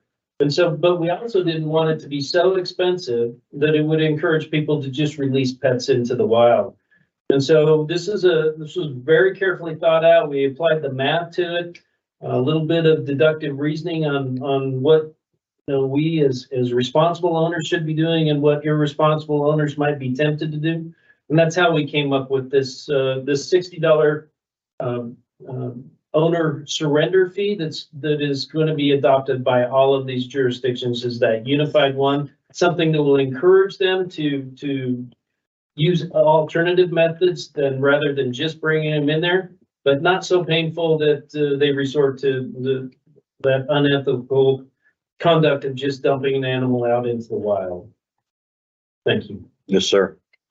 Any questions or comments concerning the TNR fees resolution, sir? My only comment is I think it's fantastic that all the municipalities and the county working together, and I commend Kyle and Amber for their hard work on this and appreciate time and effort, the recommendations coming to this task force. And I just had the tip of it when I met with Amber and a couple people when this all kind of started to come down. And so I really appreciate the work that they're doing. This is fantastic. And so thank you all. Thank you for saying so. Steve? Are we just talking about the fee schedules, or are we talking about the TNR ordinance as well? We're talking about all of it. Just fee for, it's Right, two or just separate, fee for now. separate, Fee Just fee for schedule, now. yeah, two separate. Just fee for now, you're right. Yeah. Very good. So, do we want to do this in two parts? Because it's two different resolutions, right? So are we good with the fee schedule, everyone? Okay, very good. Now we can move on to the TNR. Council, thank you for your assistance in this last one. These are important steps for us. Number two before you today is a resolution that is more philosophical in content. It authorizes and states essentially a political position that the city of Casper is wanting to help reduce the number of feral cats that are occurring in our community, but also in our greater neighborhood that we share with our neighbors. And so it's a formal statement of support for a trap, neuter, and return program. So mathematically, we have good case studies out there that this is working in other communities. It's not going to be an immediate impact. It's going to take time. It's a generational issue. But the goal is to reduce the number of feral cats as we employ these other These other strategies for pet licensing and pet chipping and things like that, those two will reduce the number of strays out there. But this one is designed to, in a compassionate and humane way, allow these cats that are sometimes cared for by people in the community to be trapped, to be then sterilized and then returned back to where their home territory is. That person, then that animal is now removed from that generational impact of creating more litters that exacerbates the problem as we deal with this overburgeoning thing. It's important to note that we've listed this as a philosophical commitment to the TNR program on a trial basis. We need to we still have work to do to see the cost effectiveness of it. Working and setting up these the spay and neuter clinics with our local veterinarians in a way that is effective. So we've still got some work to do on this, but we want to make sure that we give ourselves time as a city to verify that this is an effective use of our money, that it achieves the long-term goals that we're hoping it does. And so we've kind of listed it as a trial, an opportunity. So it authorizes, we're asking council in this resolution to one, show support for an attempt to see if the TNR program works for us, authorizes our personnel to begin setting up the processes by which we would accomplish this goal to reduce the occurrence of feral cats. So remember, this is a long-term goal. It's going to take us some time to reduce that population down. On the short-term aspects of it, when you have a neighbor next to your property that may be feeding and attracting feral cats, the TNR program may not stop those feral cats from digging in your garden and causing damage on your property for the time being. But over time, we hope to diminish those calls for service, diminish the population of the feral animals in our community, and thereby reduce these harmful impacts on the neighbors of people that are attracting these animals and kind of caring for those animals. So this is kind of a philosophical show of support and authorizing us to kind of begin the steps to take a trial run at this. There's a couple other points. I know one of them is there will be some ear cropping so that when our code enforcement or Metro, comes up upon one of these animals, they know that they've already been spayed and neutered, thereby saving time and resources. Secondly, this can be very tenuous. We've all been part of the feral discussions before, but I want you to understand what the definition of a feral cat is. It is in a wild state, especially after escape from captivity or domestication. This is not the type of animal you can bring in your home and redomesticate. Feral or wild, and they cause problems and destruction. So I just want to be very clear about what we're talking about here. Amber, go ahead. I'll get you, Steve. I think Kyle has some great stats on this that he spent quite a bit of time looking up. So I'm hoping that he'll share some of those at some point during this conversation. But just off the top of my head in our discussions, it's very clear that when it comes to euthanasia at the shelter, this is the primary driver of euthanasia. Our rates of euthanasia are very, very low for dogs. In fact, according to Best Friends, we are well above the threshold to be considered a no-kill shelter for dogs, which is fantastic. But feral cats are where we have issue. For domesticated cats, we have a good record of getting those cats adopted out and into new homes. We can't do that with feral cats, so we really have one option with them. Well, we have two. We can euthanize them, or we can make an effort to reduce the number, reduce the impact of them, and do it through this method where we don't have to euthanize them. We can sterilize them and let them back out to continue to live their lives in the wild, but over time reduce the total number, which a lot of places have seen great success rate, and thereby reduce the number of cat euthanasias that we have to participate in. And that's shown to be very positive, not only for the community at large, but the staff that have to participate in that. It's obviously not the reason that they work at the shelter and not something that anybody would really want to participate in. So that's one of the reasons that I think it's worth considering, because it does it eats up a lot of resources, feral cats at Metro for that reason, and also just for staff time. Thank you. Steve? Couple of questions. And one's a statement. We've actually done the TNR program several years back, and due to lack of funding, it failed. Now, we proposed, what, Kyle, you were in on that discussion, that basically we told the people that came before us at that time that if you could provide funding, we would initiate it. They have never come back with the funding, and that's been over 2 years ago. I guess now, where are we going to find the funds, and who's going to run this program? Because to me, I would rather put any money instead of into feral cats into streets and potholes and water lines, which help people rather than pets. And actually, these aren't even pets. They're wild animals that I know I'll get, well, hell, I don't watch Facebook, but they ought to be shot on sight. They're worthless. And I know that's gonna raise a bunch of flack, but that's where they are. But so my question is, where's the funds gonna come from, or who's gonna pay for this program? Mayor, Counselor, I appreciate the, because funding is one of the main drivers of the purposes of the task force.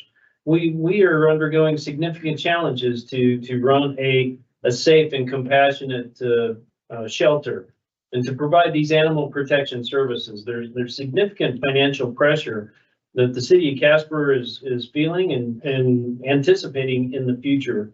And so the beauty of the work that we're doing with the task force is we are really doing a good job of assembling a group of people that have a vested interest in this. So I would submit to you, it's going to be a combination of charitable organizations, of animal protection organizations. The city's going to have some stake in this. The veterinarians are having a stake in this. Historically, when the city of Casper, through the Metro Animal Shelter, would become engaged in a spay or neuter thing, that could have been, that tended to be at full retail prices. The same thing that when you picked up your dog or cat and took him to the vet, and we're paying that full retail price, that's pretty much what we were paying.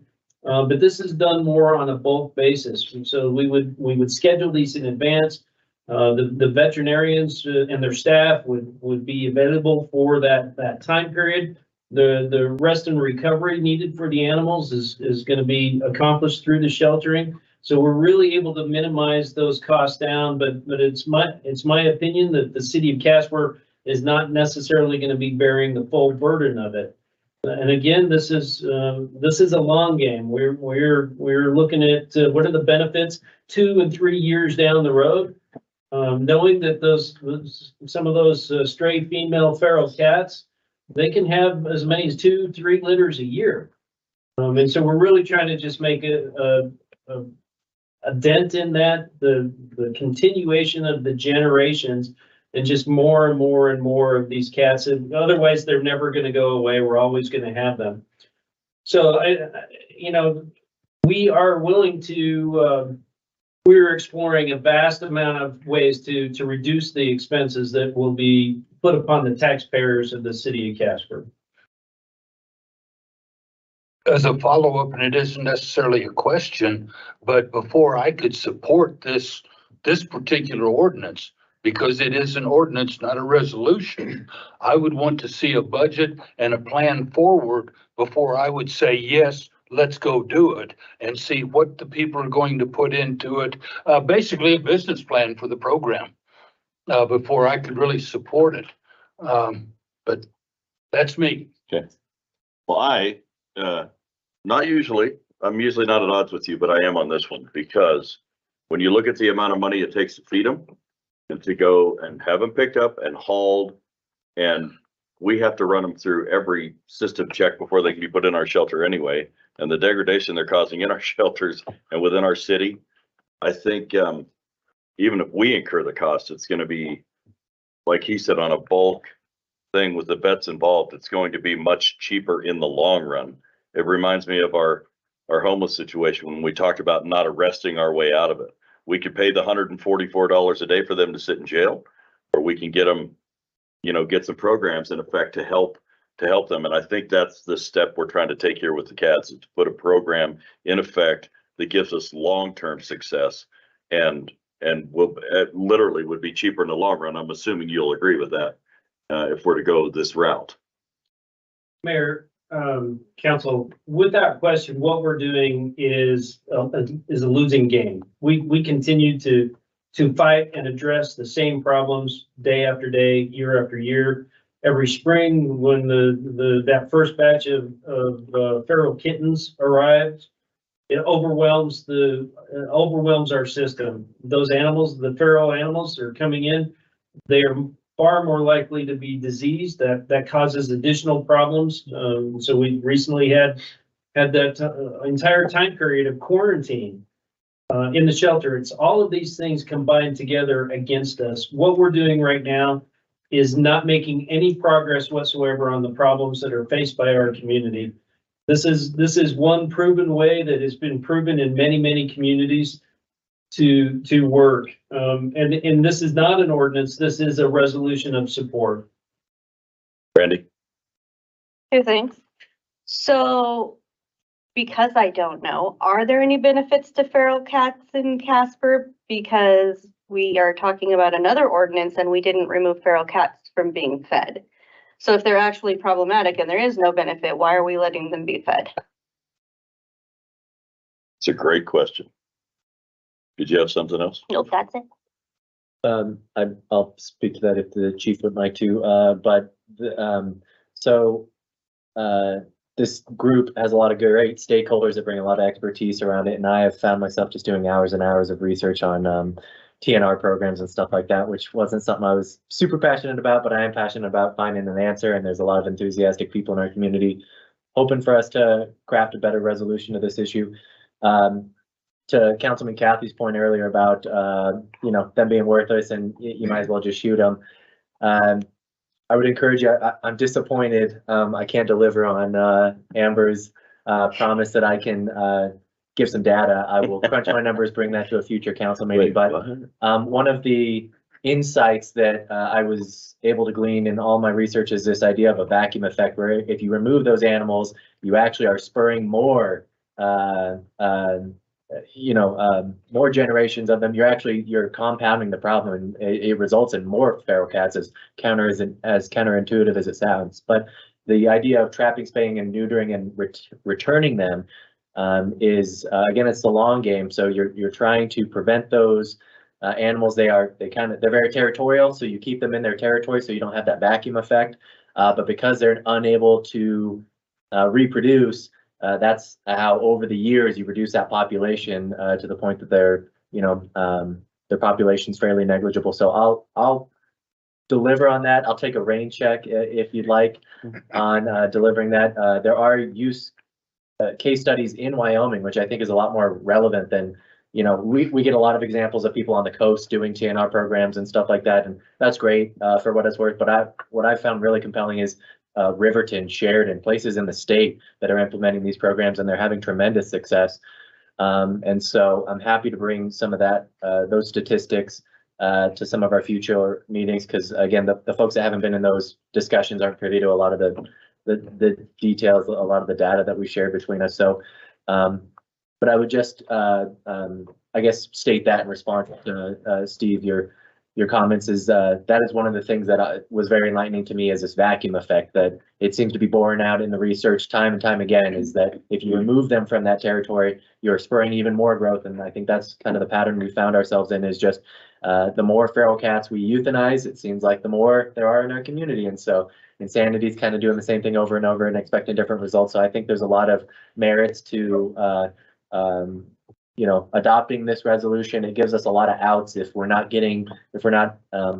hitting the metrics that we'd like to see out of this. We're not bound to it or anything like that. And so I'm glad to see us having, you know, these attorneys from Best Friends come in and help us implement these evidence-based practices because they know these animals best. I've been really happy with now Captain Jeremy Tremel's involvement. He seems to be doing a great job playing point for the PD in this. Scott at the animal shelter has been very enthusiastic about addressing this issue, and the funding I know has been a hang up in the past. It sounds like, you know, I would have loved for us, other people in the community to do the majority of that legwork and kind of just bring some options to us, lay us on the table, and we just check the checkbox. But I do think there's some funding available to us to do some of these large trap, spay, and neuter events. And so, yeah, I guess I would just ask for support. All the hours we spent talking about this, all the hours I've done independent research, like I really feel like we're moving in the right direction on this finally. And so yeah, if you have any questions, I'm happy to present a little bit more of that at a future discussion, but happy to take questions on that again. Well, it is important to, I'll get him. It is important to know that this is not an ordinance. It is a resolution, and I saw that. okay, and our constituents deserve for this council to have some resolve when it comes to this issue within our city. Hang on one second. I'll get right to you, Chief. I just wanted to address the current status of feral cats. They are, you know, after considerable discussion a couple of years ago when we were looking at this ordinance, we do place a, you know, for those citizens of our community who choose to be passionate, engaged in caring for feral cats and allowing them to live on their property, our ordinance does place responsibility and accountability on that person. So the health and welfare of that animal, any medical expenses, damage that the animal may cause to neighbors, the person that is feeding and caring for, and in essence adopting that feral cat, they are held accountable for that. Mr. Nelson. Mayor and council, so I wanted to address the question with regard to resolution versus ordinance. So I did meet with Captain Tremel last week to go over this because it was a little bit vague to me whether or not this was an operational issue, if the city was going to be just collaborating and working with nonprofits, or were we actually going to be implementing this as something that the city was going to be spearheading. And it seems to me that is kind of what we would be doing is Metro would be actually taking an active role in carrying out the TNR program. And so I have a little bit of concern with the adoption of the resolution as it's worded, being in conflict with our current ordinances, because we have some specific requirements when an animal is impounded, how it can be handled, trapping, so forth. So not saying that it's not doable, it certainly is. But I wasn't comfortable in bringing something forward today to this work session in final form, approved as form. So as you can tell, it's got a draft watermark. And so that is if the inclination of council is to move forward with this, I will continue to work with Captain Tremel to kind of flesh this out. But just be aware, I don't have a definitive answer at this point as to whether or not there may be some ordinance tweaks that we would have to make in order to implement this. And the fact that this would be a trial run and maybe, you know, it's in the resolution, it's not clearly defined how long that's going to be, how it's going to kind of mesh with what we have on the book. So those are just some loose ends that I want to make sure I feel comfortable with before we come before you again. And the other thing, and Councilor Gamroth, look forward to getting some of those statistics, because what I had mentioned to Captain Tremel, I think there's more of a story to tell around why this should be implemented. And so I would love to incorporate that in some of those recitals. Well, I think it would be fair to this council then to give you, I would advise that we give him a thumbs up with the caveat that if there does have to be some proposed ordinance changes that isn't sprung on us in a council meeting, that is discussed again in a work session so that can be hashed out amongst us. And I think that would be more fair. I think everybody can get behind that. Is that true? Okay, you have your way. Off you go. All right, I'd like to take about a 2-minute break, and then we will bring Zalima up and get after the next item.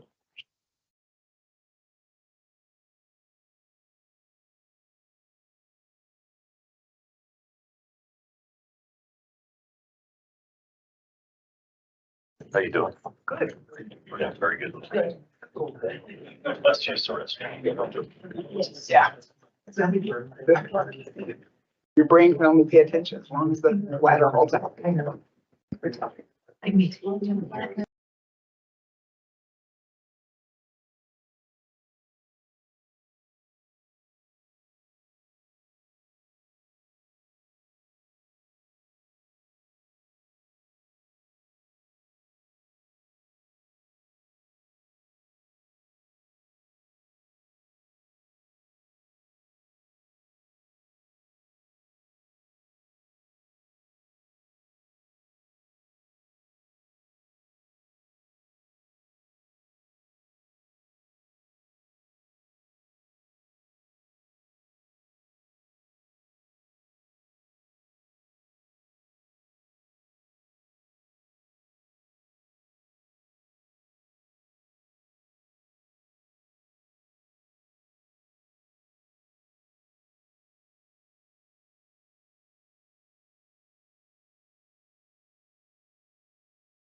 Oh, Steve?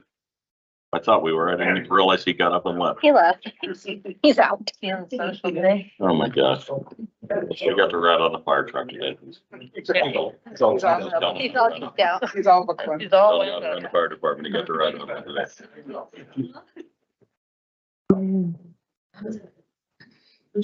Okay. With everyone back, thank you for that short break. We will resume with the Natrona County School District MOU for youth volleyball and basketball. Miss Acting City Manager. Mr. Mayor, members of council, Director Zulima Lopez will tee this one up for you. Very good. Zulima?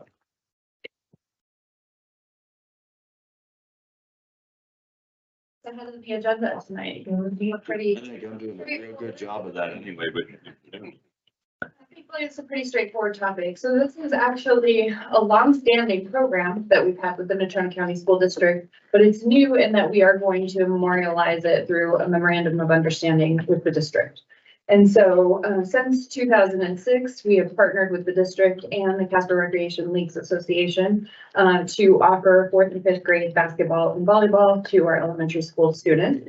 And so with the pending restructure of the relationship with the Casper Rec League Association, CRLA, which you will be hearing a little bit more about next week, we found that this would be an appropriate time for us to work with the school district to sort of strengthen our partnership, but make some changes that are necessary to make sure that it's mutually beneficial to both parties. And so that is what this MOU intends to do.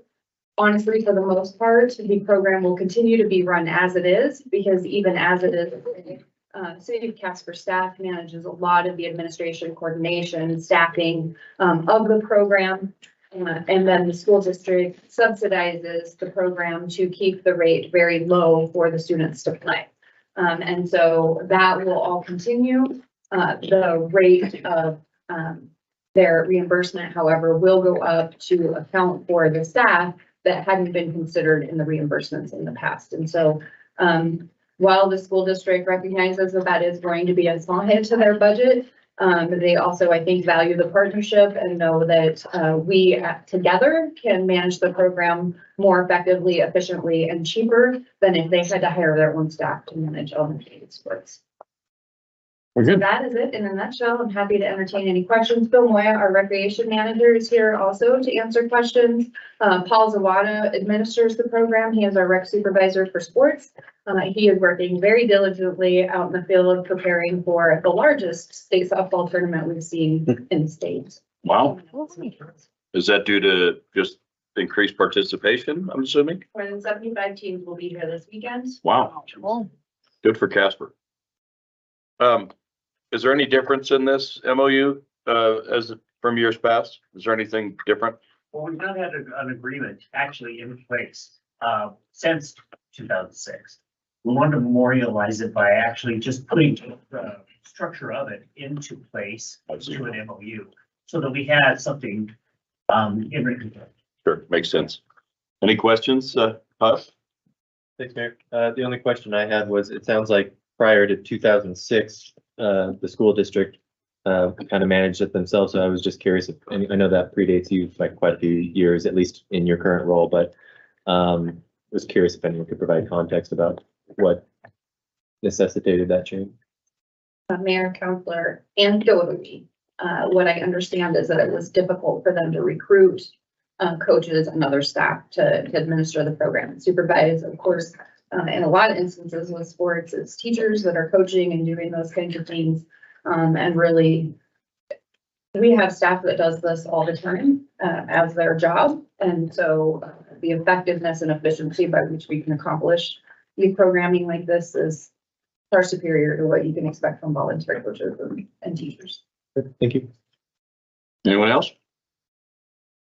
Great. Thank you. Thank you for pushing my agenda quickly. You're awesome. And now, it's time for a Keto Pete. Let's move on to council goals with Mr. Pete Myers. Miss Acting City Manager, if you please. Mr. Mayor, members of council, you asked for it. The man of the hour.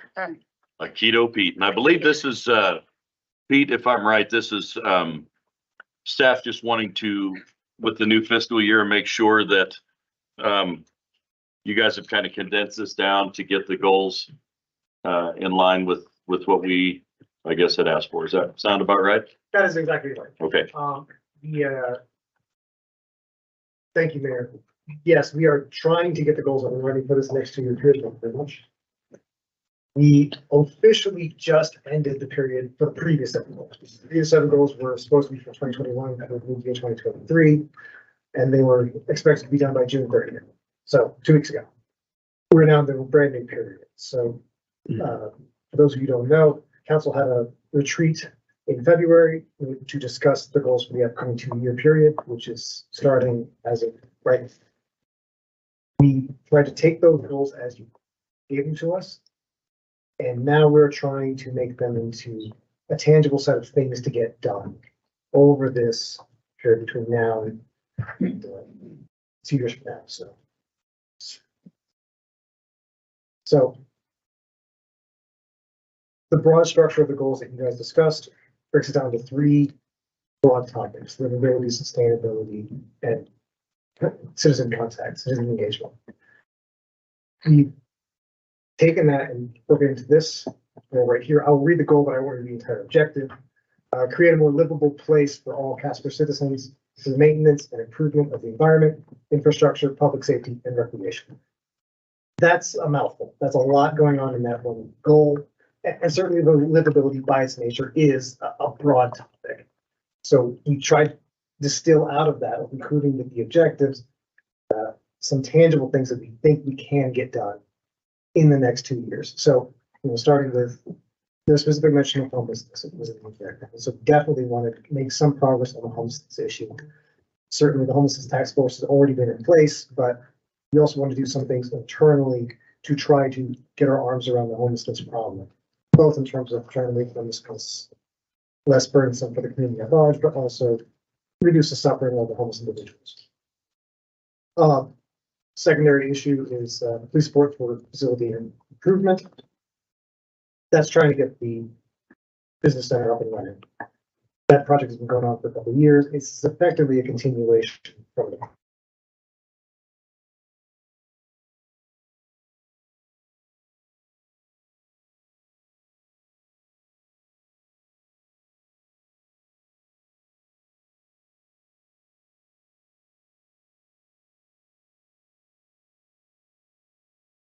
previous goal. If Metro Animal Shelter certainly has, operational changes that they're trying to make the animals more comfortable, more healthy, but also the shelter itself is a building that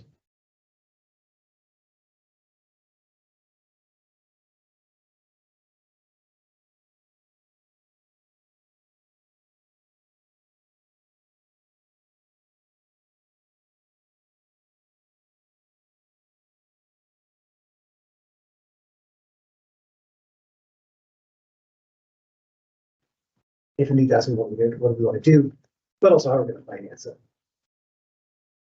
Next on the list is improving amenities generally, especially for recreation.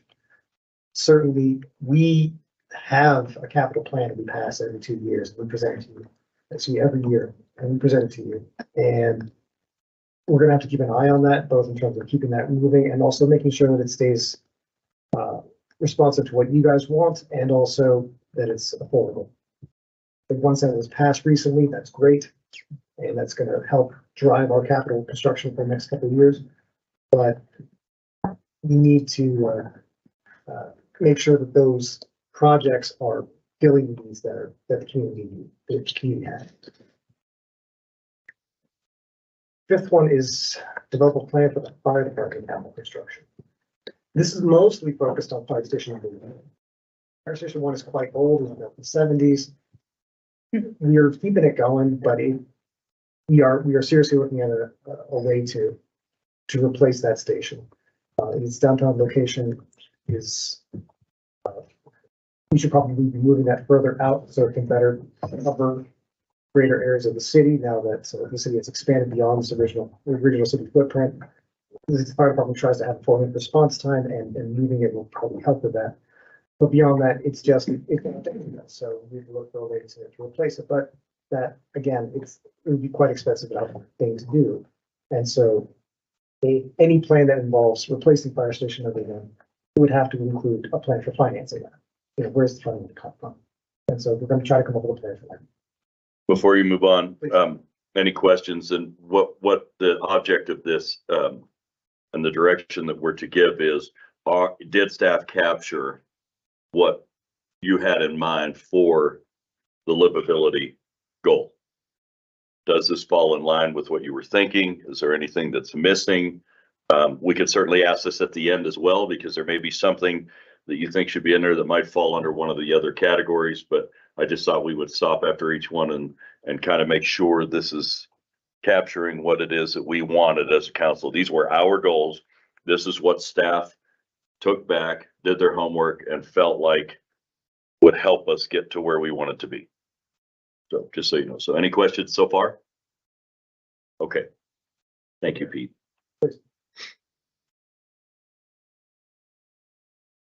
So yes, so the second goal is sustainability. Create a long-term financial infrastructure and resource sustainability for the city to provide high-quality services to its citizens. Broadly speaking, that talks a lot about both environmental sustainability. It also talks about infrastructure sustainability, and it talks about financial sustainability. And so you'll see that many of the tasks touch on those topics with, again, a very long-term view as the foundation. And so here we go with our tasks. Actually, we cover 2 pages here. So first of all, remain engaged with wastewater environmental regulations and develop a plan for the wastewater capital improvements. This is sort of a continuation of the previous set of goals. As many of you are familiar, the wastewater treatment plant, it is quite old, but also it is on the brink of receiving additional regulations from the EPA. Maybe. Again, this is something that certainly other cities and other wastewater treatment plants have had to up their systems by doing what's called nutrient removal, and in our case, possibly selenium removal. These are really new processes that we're not doing currently that will require very significant investments in it. We don't know when or if we'll have to do that, but we're certainly not expecting that in the short term. Still, it's going to require a long-term discussion with the EPA and with WDEQ to make sure that we are communicating on this issue and to do the best we can to make sure that we are doing what's necessary at the right time. And if we do indeed have to institute that kind of major renovation, we want to be ready to do it. Again, financial considerations are going to be a major issue there. Moving on, consider a funded stormwater program. Certainly other cities have such a thing. A funded stormwater program would be a system for taking care of flooding events like the ones we had just a couple of weeks ago, where we've got an undersized stormwater system here in Casper. And we're doing everything we can to maintain it and to keep it going. It's currently run by the wastewater collection team, the sewer team that mostly handles the sanitary sewer, but they've been trying to take on the stormwater system as well. Still, we don't have a dedicated team to deal with the stormwater. We don't have a completely funded stormwater capital plan. We've got more than 40 projects that we know of that would be really great if we could get them done. We don't have financing for it. So the real question is, do we need to pursue that as a solution? Is there a different solution we want to pursue? But one way or the other, the rain keeps falling, and we're going to have to stay on top of it. Otherwise, more flooding events are going to occur. And additionally, we're currently funding that stormwater program with $40,000 a year. And according to the last number I got from the city manager, it's going to take a $40 million investment to get us to where we need to be. So that's going to be a tough one, but I'm glad to see it on there and we can start moving towards a solution. And so again, the hope is that by having it on the council goals as a specific task, it'll give us a chance to do some dedicated focus as a way to make some serious progress on this within the next 2 years, so that we are in a better situation 2 years from now than we are right now. Moving on, Reduce water waste and promote financial equity by instituting tiered water rates. Certainly, we had a recommendation to do this a few years ago from one of our consultants. We did not pursue it at that time, but certainly tiered water rates is something that seems to work in terms of, just for those of you who are not familiar, it assumes that water, the first few thousand gallons of water that a family consumes will be at a lower per gallon rate, but then as your consumption rises, the per gallon rate rises as well. With the idea being that that's cheaper for low income families that may consume less water, but the certain larger consumers now have incentive to maybe at least be thoughtful about how much water they're consuming. With the idea of, you know, as if they can save water, maybe turn the sprinklers off while it's raining, that kind of effect. With a way to reduce water consumption. And thereby, you know, reduce overall pressure on our water system. Certainly, upsizing the system forever is not a solution. So if we can reduce, then okay. Present options that would encourage additional recycling. Recycling has certainly been something that we've taught to you multiple times over the last few decades. I know curbside recycling is talked about every once in a while, but certainly there are other things that we can also do that might help to reduce recycling, to increase the amount of recycling, maybe enhancements to the MRF, maybe other kinds of programs that would help to increase the amount of waste diversion that we have. Certainly every piece of trash that we bury in the landfill costs money. And, you know, so anything that we can keep out of the landfill extends the life of the landfill. And of course, every landfill cell costs millions of dollars. And great, you know, if you can make it last an extra year, that would be wonderful. That would certainly delay the cost and also just prevent that much solid waste in the environment. 10th year is maintain city buildings. This is an ongoing goal. It is understood that many of our city buildings are behind the curve as far as the maintenance. Now, 1 cent 17 was recently passed, and 1 cent 17 included more than $5 million that is available for building maintenance. And certainly, we're going to be using that money. We want to apply that money at the right time, at the right place, so that we can stay ahead of what I'll call major failures of the building.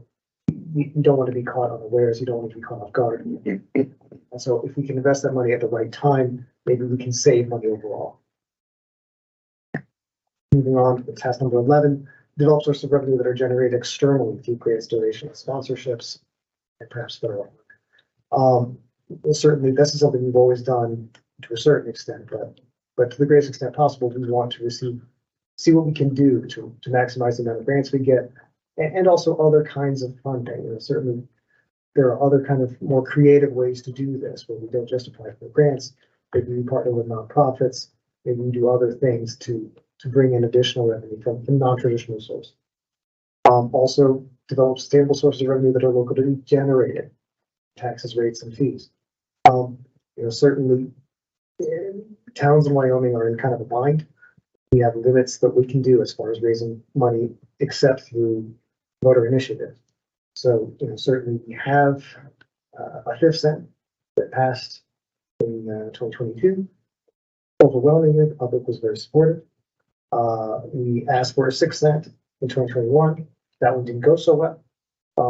We thought that the voters would be supportive of the water line to Midwest and the Midwest Avenue project. 47% of them were supportive of it, but 53% did not. And so that's the kind of thing where we need to have a dialogue with the public. Like, if there's things that they're willing to support with that, we need to know what they are. With the idea of how are we going to get financial sustainability, because certainly we are behind the curve on various things, especially street projects, but other things as well, where you have services and a city of quality of life that we're trying to promote and to provide. We need to make sure that we've got the funding available for it, that this public is also in agreement with.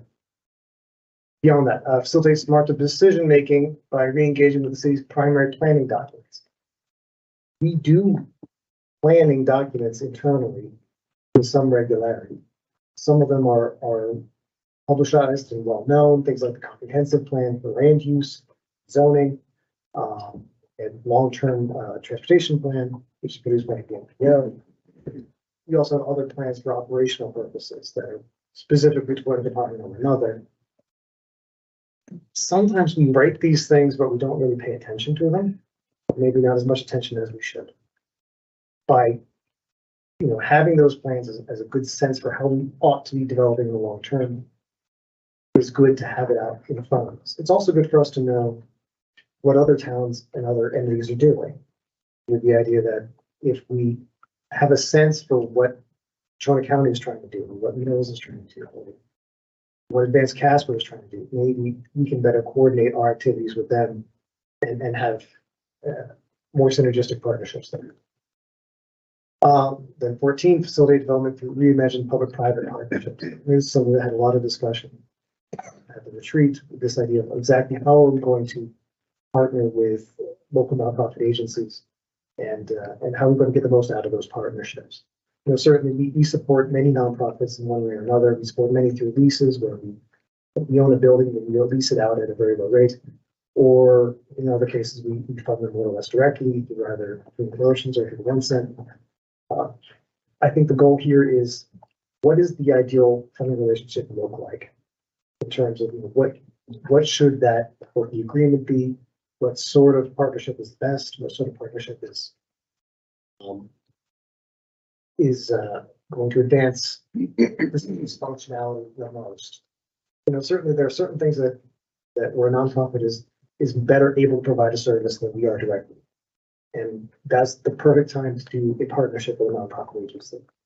We want to make sure that we are rethinking how we do that and then providing that idealized model and sort of applying that idealized model to all of our nonprofits, not just funding the same organizations again and again, just because we always have to.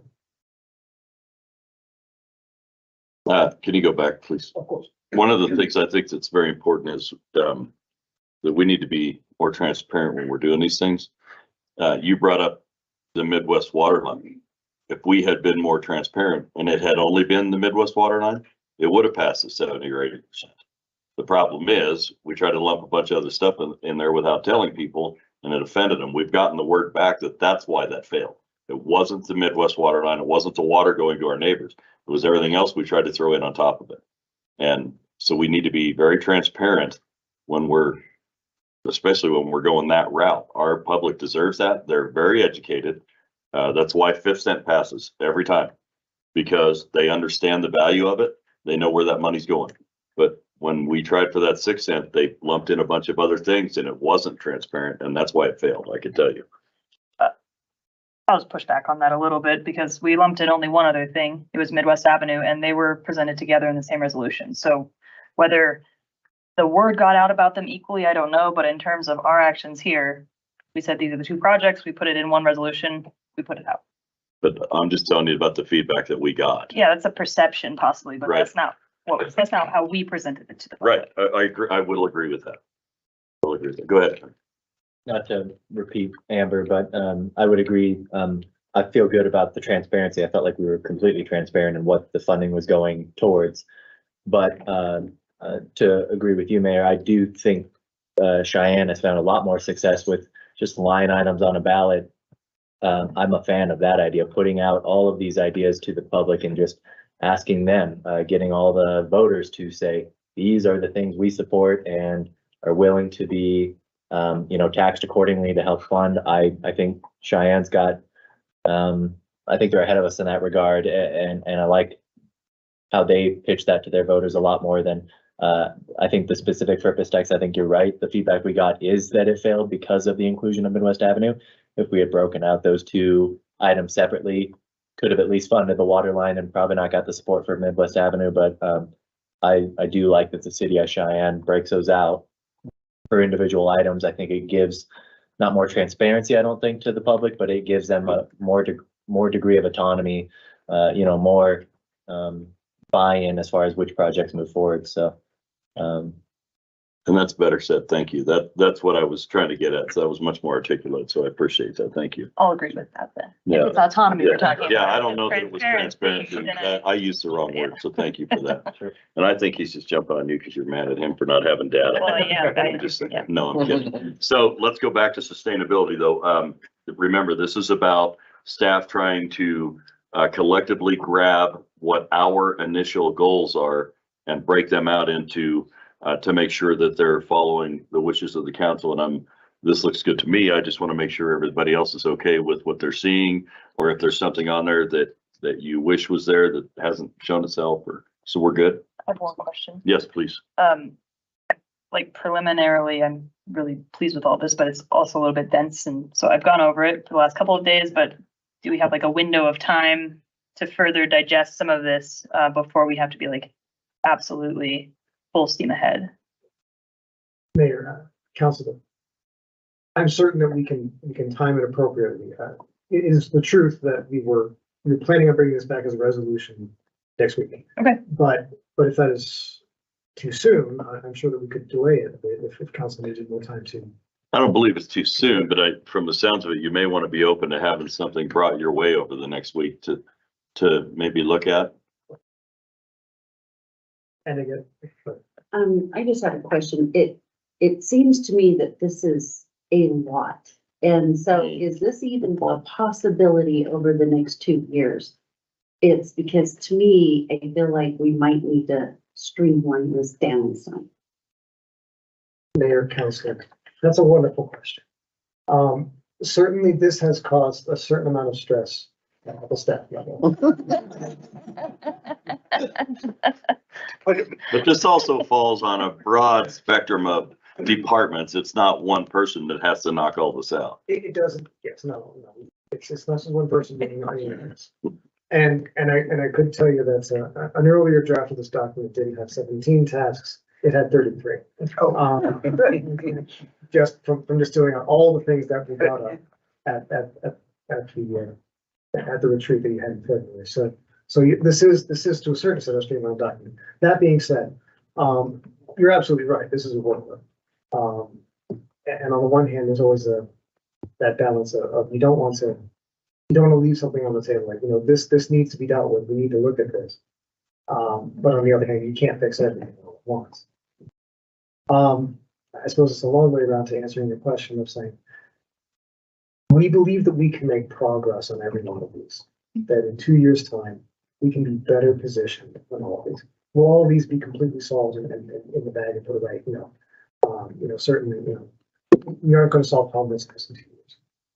But I do think that, given my discussions with staff involved in that,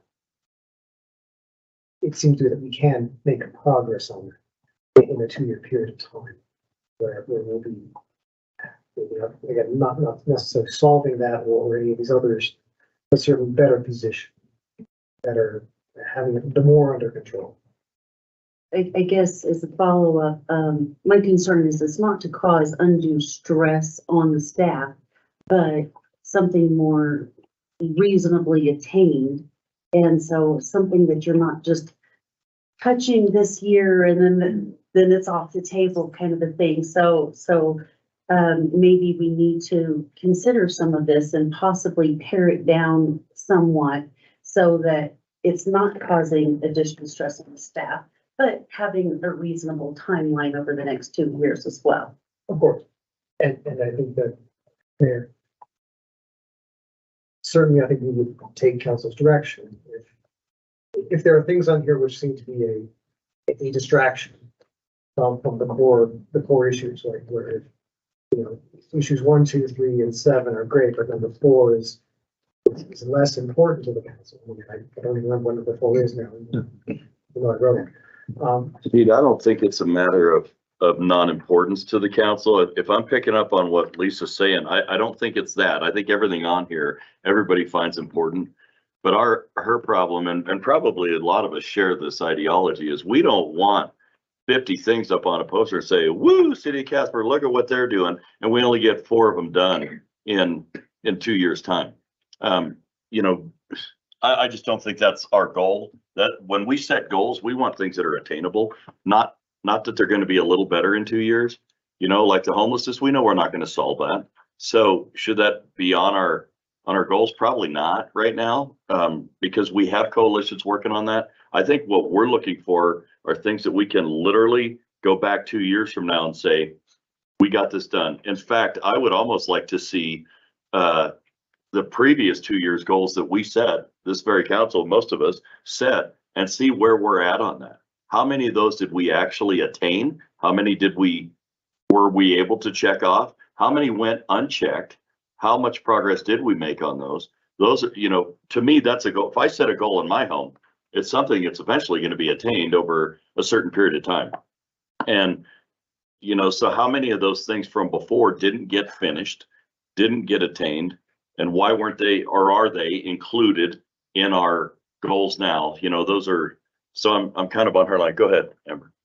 I guess I think of it a little bit differently in that, some of these goals are going to take longer than 2 years. They have to be started now, or else if we're thinking of things on only what can be attained in 2 years, there are things that we would always have to leave off. The police building, for instance, right? That's a holdover from the last one. We couldn't get that done in the last goal cycle, but it belonged on that goal cycle because there was a lot of staff time being devoted to that. And I think part of what we're doing here is saying, yes, staff, spend time on these things. It's sort of like for the next couple of years, like this is justifiable use of city resources to focus on these things. So I think I don't think we can, certainly, and Pete did this last time too, went through and further prioritize from here, what's a now thing and what's a long-term thing and what's the timeline. And I think that's yet to come, presumably, Pete, is sort of that, that look of, this is something we can do this quarter. And this is something we can do, that we got to start now, but we're probably not going to finish it for 3 or 4 of these cycles. And so I think it's a mixed bag. Some of these are shorter term, some of these are longer term. And I think that's reasonable, right? This is some of our projects take a decade or more to get done. Well, and I think that's a great point, and I don't find that to be unreasonable. But what my point was, we should have probably 2 different sets of goals. This is our 2-year goal for this council to take care of before some of us are off council. Some of these are goals that could be 5, 6, 7 years down the road. It may take us 7 years, it may take us 10 years to come up with $40 million to address our stormwater system. It may take us 5 more years before we could see the fruition of the police department. I see Chief's eyebrows just raised. It better not take 5 years, he's thinking. My point is, that's $20 million. It may take 6 years before we can get property acquired and a fire station 1 rebuilt to where it's habitable. So in my opinion, and on Lisa's and Amber's, there should be 2 different sets of goals. We should have our 2-year goals, which is what we're here for this council to get done in 2 years. And then we should have the other set that, that can be started working on now, but it's not going to fit within that particular guideline. That's just my thought. I'm just throwing it out there for discussion. Go ahead. I think the one set is fine, right? And after Pete goes through and puts it into we had that really cool tracker dashboard thing that's like, we're 10% done, we're 80% done, we're 90% done. Like, I think that helps, stretch this out and make it, I don't think we need 2 sets. I think like you can see from that document, what's going to be shorter term, what's going to be longer term, where we're at with everything. I don't think we can think of these goals in 2-year increments, even though that's how long we're here. Some of the stuff, our job is not to complete the goal. Our job is to start the goal. We won't be on council when the completion happens for some of these things, but we still have to start it. And so to me, we can't just think of things only that we can see from beginning to end. Like, we have to think of things that we're starting today that might be finished 3 or 4 councils from now. And I can see that argument. I don't know that I agree with it wholeheartedly, but I see it. Go ahead. Thanks, Mayor. I think I do agree with that philosophy, but you both have brought up the fact that you put a tremendous amount of work into a SharePoint document that we've been able to track those goals. And I haven't checked in for a while on that. So part of this discussion, it would be helpful. It sounds like, for me, sounds like my colleagues have agreed. I would love to see where we're at with it. It's been a while since I think we got an update on that. And I did find it a super helpful document. And so I guess I would just ask for an update on that, because it would help, I think, provide some of it, a visual cue on where we're at with some of these things. And with that said, are there things from that document that were not completed, that did not get carried over into the new set of goals? To answer the questions. This is where keto comes in. Pete, take a breath. Let's start with the previous set of goals. I absolutely think it is fair to say that there are certain things on that list which were not completed. And, or at the very least, not completely completed. And yes, I do think it's entirely reasonable for us to do what I call a final presentation on where we are at with all of this. And to take a second look, to sort of see where everything is at. And yes, I would be happy to provide such a thing so we can get started. As far as the technological process, the goals tracker device, absolutely that was envisioned for this as well. To do it in the same way as we did previously. That would be the large periodic table of the elements presentation, so that each one of the sub steps within these tabs is clear to where everyone is at and when everyone is due for completion. Let's take a step further back and to deal with the question of short-term goals, longer-term goals, and very long-term goals. I agree completely that there are things on here which we will not be done with in 2 years. I do think of the goals as a way to enforce focus on a certain task. It requires us as staff and to a certain extent council to be reminded, like, this was your priority. Keep looking at this. Yes, look at that. Yes, look at that. There are things that are coming up every day, but don't forget to look at this. That being said, so in terms of what to accomplish over the next 2 years, certainly the milestones, the sub steps within this, the department heads have started to work through their process of when they can start that, what sub steps would look like, and what dates they would assign to those. That being said, I think it would be entirely appropriate for us to make sure that those steps are clearly things that we can get done in the 2-year time period. And perhaps even to think in terms of, all right, so this is what we can get done in 2 years, but with the understanding, or perhaps even explicitly saying, this is a 2-year goal, but it's going to take a lot longer to really achieve the underlying larger issue that we can't get done in 2 years. Be it completely revamping the stormwater system, or solving homelessness, or fixing every city building, whatever. And certainly there are many things on this list which have to be done. I think that right now, as far as this process, and as far as taking direction from council, as far as a document that we can understand, as far as direction to staff, what I think I can interpret what I'm hearing is that council wants this to be clearly attainable within the 2 years.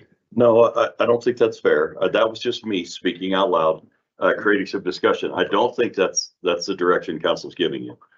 So please don't misunderstand just because I said it, that's everybody's wish, because to the contrary, I don't think that's true at all.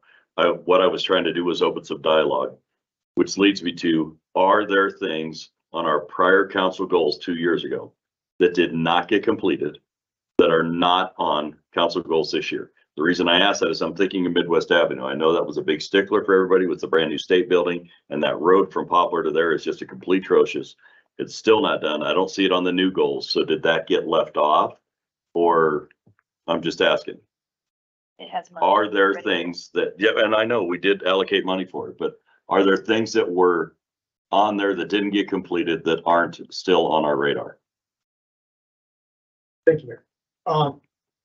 Speaking from the council, I would say that there are certainly, some things which we started to make some headway on, but I would dare say that we didn't finish them. Certainly, we had, the stormwater goal, for example, is a continuation. Clearly, that was a goal where it was on the previous session. We knew it was an issue. We knew that we need to get our arms around it. We've made perhaps some progress on that, but not significant. And thus it is still with us. You will see the communication and engagement goal. It's certainly something where we made progress on it in the last 2 years, actually rather significant progress, but we think that there's still work to do, and certainly our direction from council, as we heard it, was to continue working on citizen engagement and communication. I'm kind of getting ahead of myself because that's goal number 3 we have done, but you see what I'm saying. As far as some of the other things, yes, I know that we had a number of business development goals where we were trying to promote more collaboration among the cities and with business development entities to promote those. And we certainly made some progress on those, such as the tourism master plan, which got passed, and so we made progress on that. But I don't know if we would say that we were finished with that, or we achieved it completely. Is it still ongoing? Certainly, I think that collaboration is still happening, yes. But do I think that, but it is not, but that would be an example of a goal that's not, there's no comparable goal on the list that we presented to you tonight. But Mr. Mayor, I think it would fit in with number 13, because we are looking at planning documents like the tourism master plan, that there was a session recently on that by Tyler Doherty to incorporate that and pull together entities and the interest groups on that whole thing. So I do see that one segued into 13. Well, and the reason for my question is more to protect Councilor Engelbrecht, and I just want to make sure we're not putting things on here that are not going to be attainable, that are going to end up falling off later because something else is going to replace it. I want to make sure that you guys have obviously put a tremendous amount of work into this and a tremendous amount of thought into it. And I just don't want to see stuff falling through the cracks because we have so much. But, and I would just want to clarify, I guess what I was thinking of is just that it seems like a vast list. And if there were goals that the staff would not even be able to even get to in any way, shape, or form, we shouldn't have it on our list. And so I guess that was more of the point, because it seems quite large. And so it seems pointless to me to have it on a goal list if it's not reasonable. So you're at a disadvantage because you don't have your iPad. I'm able to pull up the strategic planning packet from February where they showed the last goals, 3 goals, many objectives. And I'm just going to flip a little quick through here. Green means it's done. Yeah, I Blue means remember it's in those. progress. Very few stormwater carried over. Almost all of it was in process, completed, or it is actually carrying over. There's a little bit of social media about a magazine or something that didn't get done, and I think we did decide to scrap that, but all of that did get discussed in our strategic planning, and I only remember this because I didn't know what any of it was about. That said, I don't think we're dropping anything. I don't think we're giving way more goals than you guys did the last 2 years, and as someone who I don't believe I'm on my way out yet, I would like to have some goals that last longer than 2 years. And that's fair. What am I gonna do the next 2? And that's absolutely fair. My main objective is to make sure that we're not overworking our staff. I mean, half the time I see our department heads just taking a deep breath and they look like they could use a nap. And I'm like, are we overworking these people? I don't say that to be rude. I say it because they tend to be, I just don't want to see everybody be inundated and overworked. Stop it, Liz. I just look tired and old. You're all looking tired. Sorry, Julia. I say that with the utmost respect. It's the workload. I understand. I don't even imagine how you get you through your day. I've seen your workload. And we come up with these new sets of goals, and like you said, it's a very stressful time. Well, if you're feeling it, I can guarantee your department heads are feeling it. And so that's my biggest concern, is making sure we're not overworking the fantastic people that we have in this organization by overindulging our wishes on them. Are you following where I'm going? There, absolutely. I saw that look too. Go ahead, Pete. So in terms of the direction from council, would it be perhaps fair to say that, we make sure that what I'll call the subtasks or the milestones that are presented back, that they are appropriately ambitious and not overly ambitious in terms of what we think we can get done, because I would like to just take a more conservative approach to give our people a chance to breathe. That's really where I'm coming from. Go ahead. I think for me, it would just be helpful to know if you all would say like, that's too much, we're not doing it at any point. That's my fear. Yeah, I right? don't think you guys would If do you that. would just, yeah, if you could just keep being like, yep, okay. And that's what I see. I We'll don't try. I don't think you would come to us and say, we need a break. You've Yeah, given this us was so Wilson. much, you know This what I mean? was- So you're just This like, was we'll very keep trying. ambitious and we can accomplish that, but not in 2 years. We're not at, like, I see where you're going and we're on board, but like, you gotta manage your expectations a little bit. We're gonna table this for a while. Well, I can see, it's like our just have- department heads doing a budget. That we ask them to be conservative. We don't ask them to be overly ambitious and they're trying to attain all this stuff. So I'm just hoping you guys aren't being over ambitious because I don't know that staff would come to us and say, man, that's a lot. You know what I mean? They want to do their job. They want to, of course, be at the top of their game and do what's best, what they think the council wants, but council doesn't want you guys killing yourselves to try to help us fulfill our goals. Jenna, go ahead.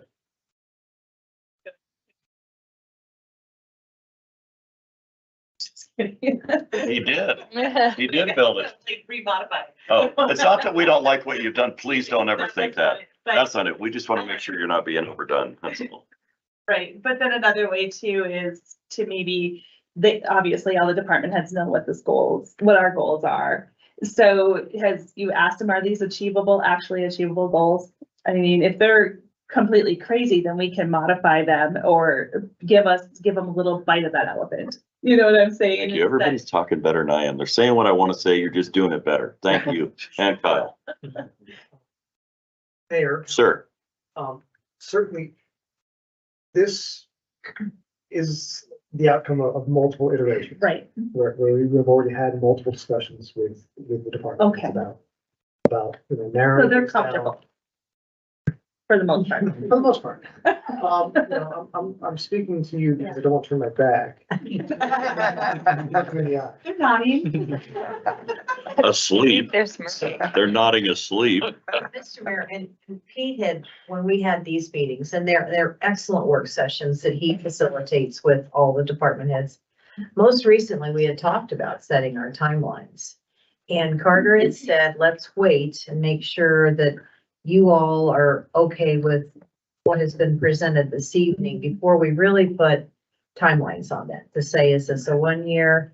Is this a 2 year? Or is this long term? And so, but we wanted to at least get this in front of you because Pete has been working on it since your strategic session in February, just to see that we're on the right track. And then we were going to go further as department heads and try to get the timelines to all of you. Thank you for that information. Amber? Yeah, I I'll think get you. that, I haven't seen everything yet. It's not in the packet, but, I like to be proactive and aggressive with all of these things. I think as an organization, we've taken that approach, at least since I've been around, and have accomplished a lot. While being sensitive to people's burnout and all that sort of thing. But I think I will feel very comfortable if you confirm that once you go through that, you go through the whole process of setting timelines, that you will be honest with us and say, like, this is not something that we can do in a reasonable timeline with the current staff that we have. And I trust you all to do that. I trust Carter to do that. I trust department heads to say, like, yeah, sure, I can get that done, but I need 3 more people. So I trust y'all to make those recommendations to us based on the goals that are here. And so that sounds like maybe a step 2 of this, that you're not seeing that information yet, but as long as you are pledging to me that will happen, and I think it did last time, and so I'm confident it will happen again this time, I'm comfortable. Mr. Bond?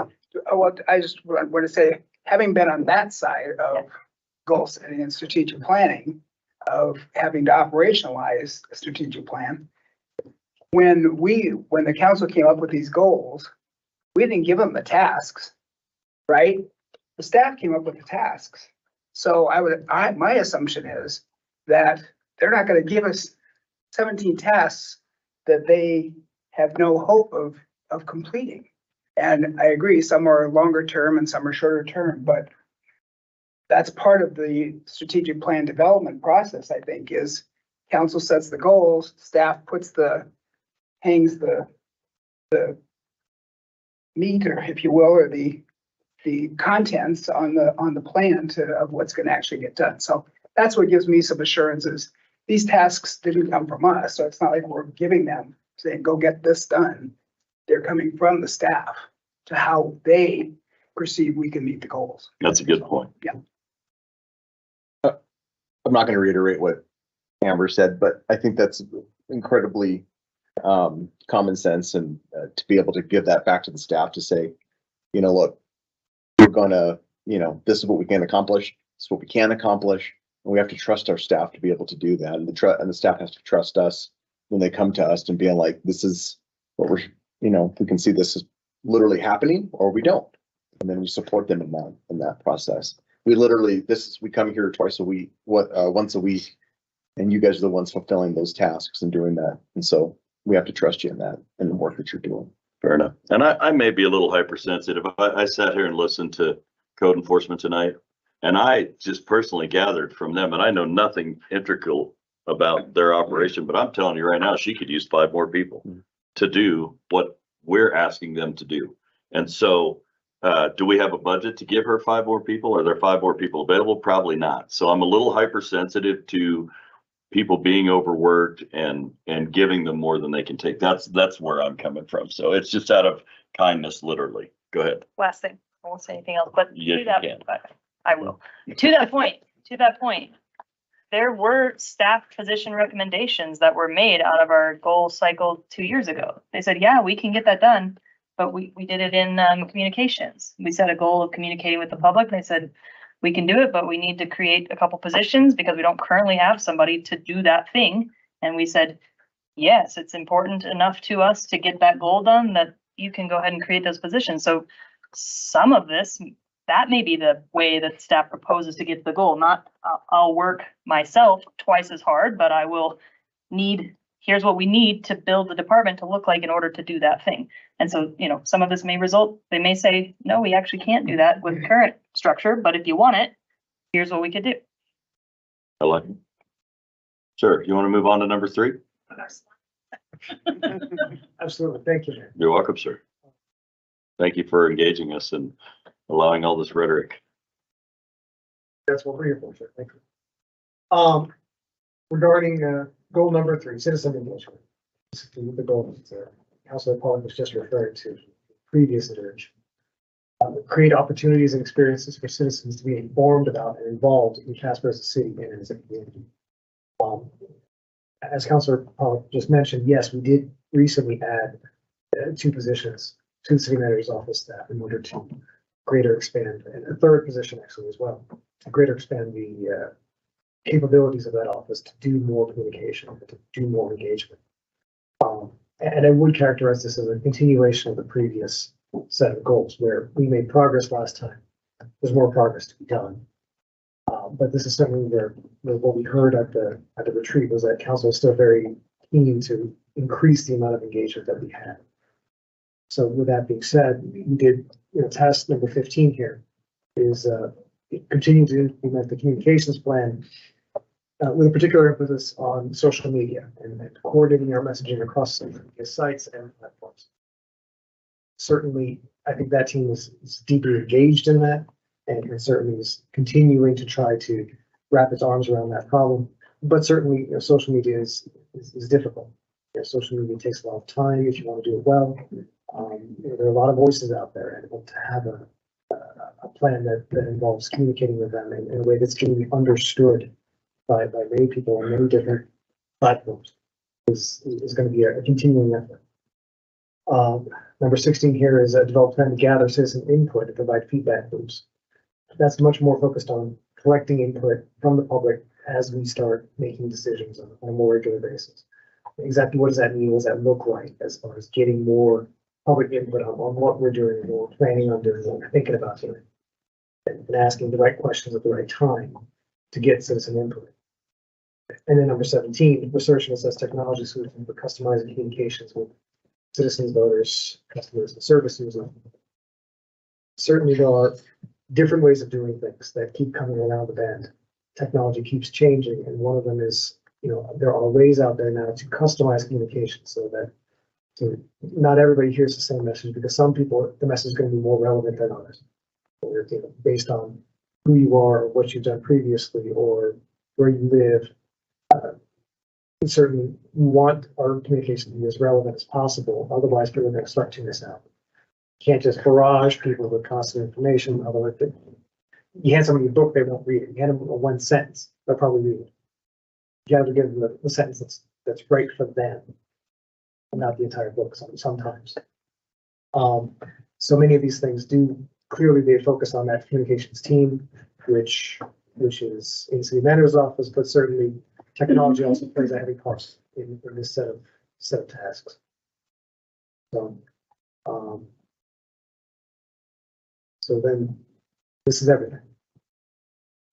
These are all the goals and all the tasks in a ultra summarized form.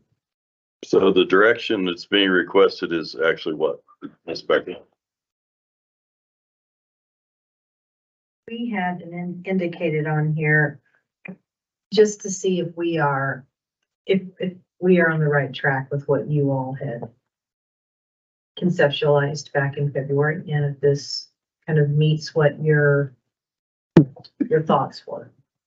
And again, we've got the 3 major goals, and then Pete has defined those, I thought very, very well. And then again, as you all noted, department head sat down and we worked through a lot of these actual task summaries. But if we're off on any of them or miss something, this would be the time we'd like to know so that we are kind of clear moving forward. Mr. Vice Mayor? So what I'll say is I'll agree with Amber on this as well. Giving us a few days to digest, look at it all. I think it's hard. I did look at it in the packet beforehand, but want to give you more time to be able to do that, and maybe giving us a little bit of flexibility to get back and say, hey, maybe this is what needs to be in there. But ultimately for me, I think it captures what we talked about. So, but I think I want to give anybody else that needs more time to go over and read it, digest it. They should be able a few more days if that works for you, for the staff.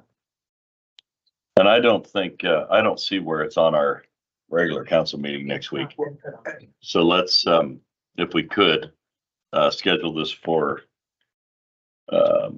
just to touch base at maybe, well, we could probably touch base at the free meeting next week and see, or we can do it at the work session after, either one.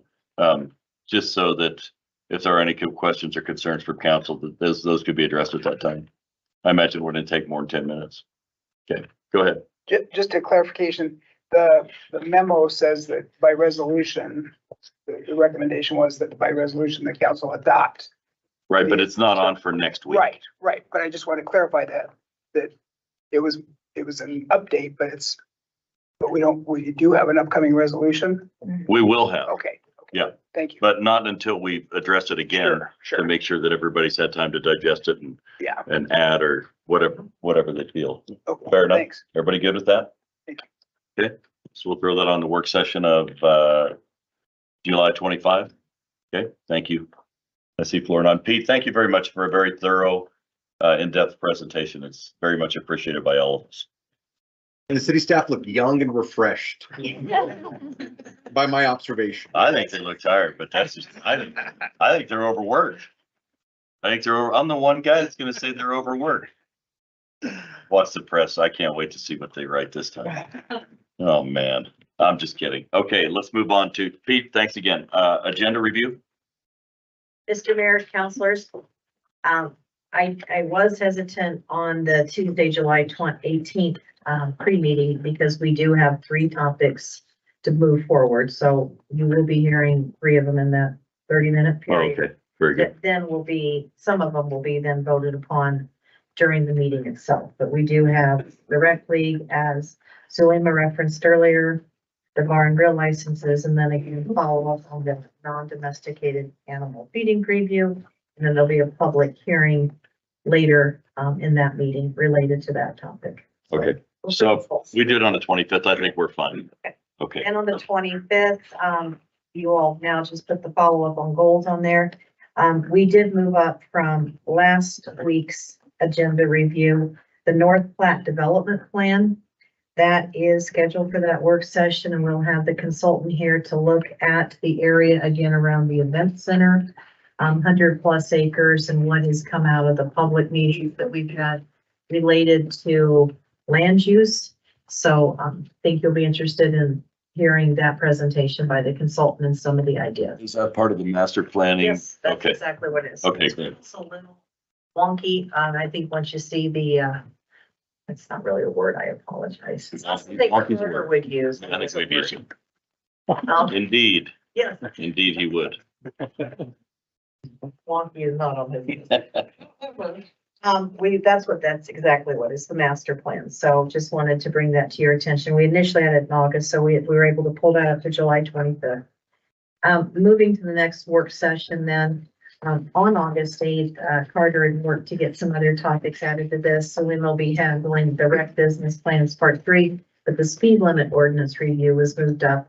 And then he also has put in placeholders further into August, the snow plow and snow route discussion, getting that on schedule before that white stuff starts again. And then we've got the camping ordinance proposal that we bring forward too, and budget amendment number 1 that Jill will be bringing forward. The other item I wanted to bring to your attention would be on the back page under the council items, future agenda items. The very last item, which is the Casper Mountain property easement request. This was a topic that you had put on following city staff and planning, my department, bringing this forward, that we had a property owner on the mountain. Keyword was owner, that was looking for an easement. He does not own the property. He has purchased it for contract for deed. We are probably 3 years out, so we cannot bring that forward to you. So I am going to be crossing it off the grid, but I didn't want to do so without letting you all know where it went. So when that, and he's been informed of that by Mr. Collins, when that in fact ownership is with one owner, we'll bring that forward. I think we actually saw a plat of that, didn't we? Yes, we did. That's the one, It was okay. all proposed, but Okay. he did not personally own it and is looking at doing a contract. One for deed. question too, Liz, if I made the snow plow discussion, does that also include the naming of the plows or something, or? Yes. Okay, that's what that was. No, it's fine. Okay. Yes, it does. That was gonna be brought up too. Just a question, is the medical clinic regulations, is that the discussion that we were gonna have in a work session for the abortion clinic and that falls? Yeah. Yes, Mayor, Counselor, I think that is kind of the broader discussion that we had discussed at the last meeting. Okay. When is that one? Discussing that in September. September. And Mr. Mayor, that would be all that I have.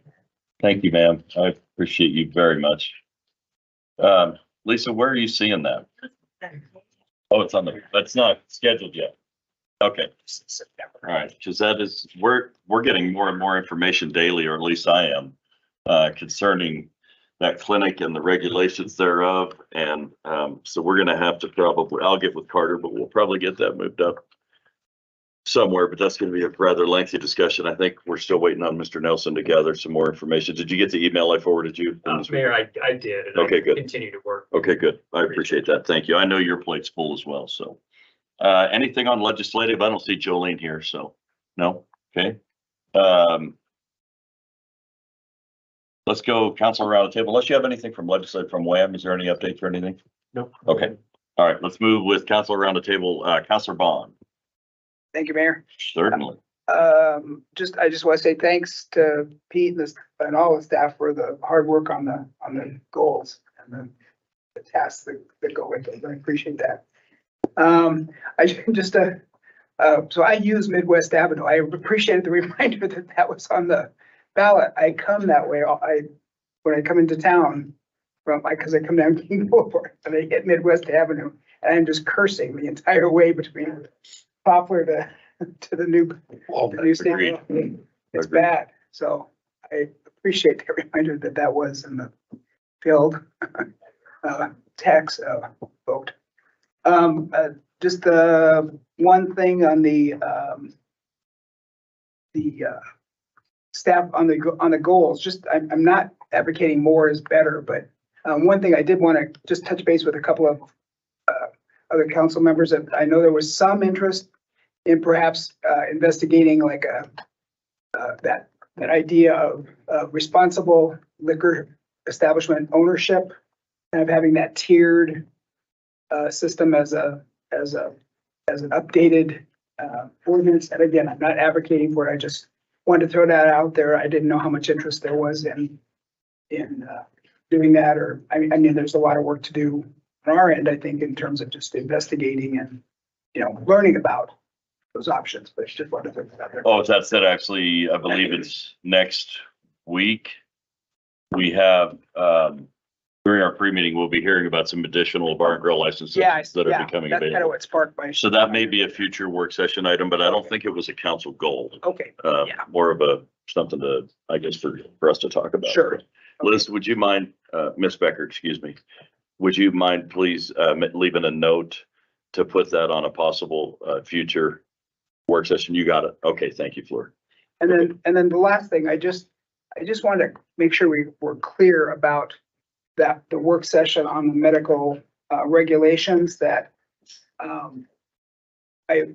what I recalled communicating, but I'm not sure how it came out in the final wash, was kind of getting an idea of the jurisdiction around all medical clinics, including Wellspring and including True Care, which is a clinic.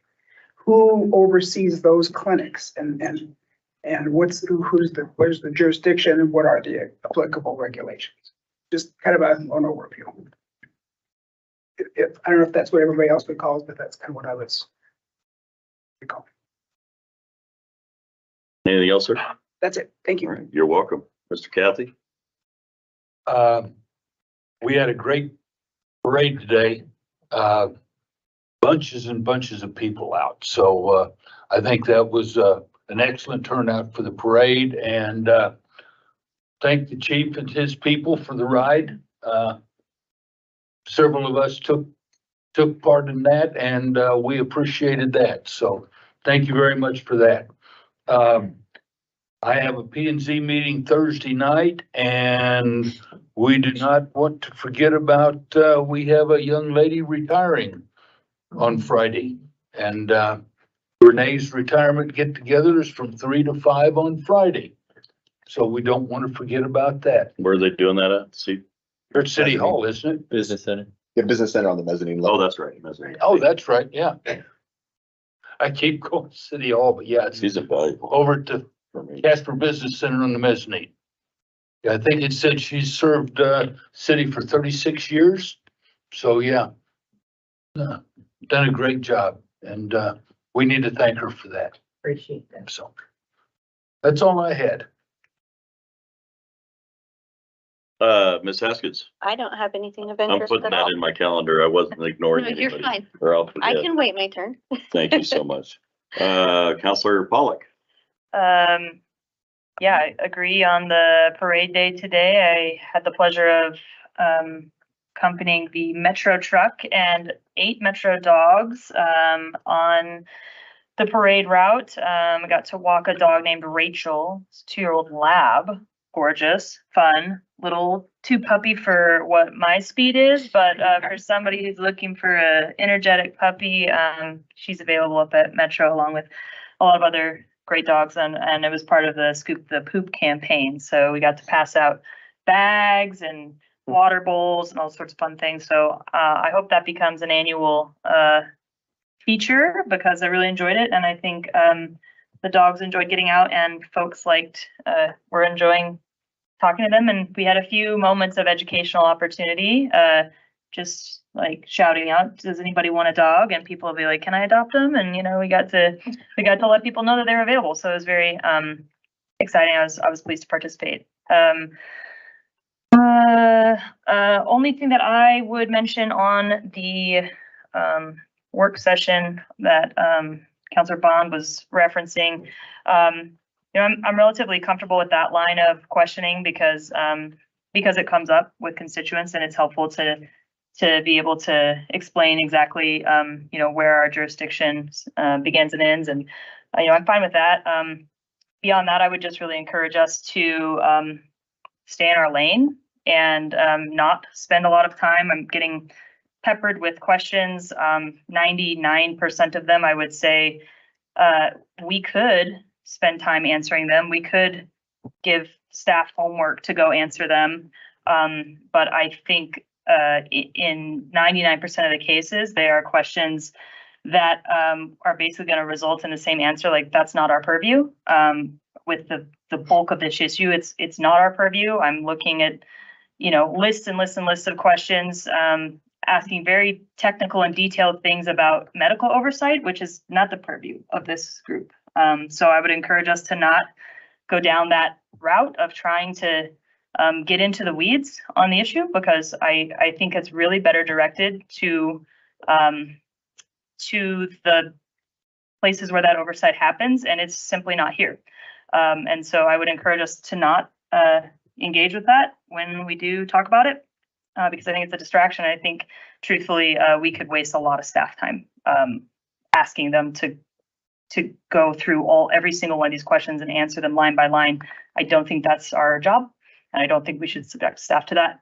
And additionally, on that note, I think that you know, I'm really pleased to be serving on this body because it is a nonpartisan body, and that's why I ran for this position. Part of the reason I ran for this position, I believe local government to be sort of one of the last bastions of cooperation, and one of the last areas that is not infiltrated by hyperpartisanship. And I would encourage us to hold that line.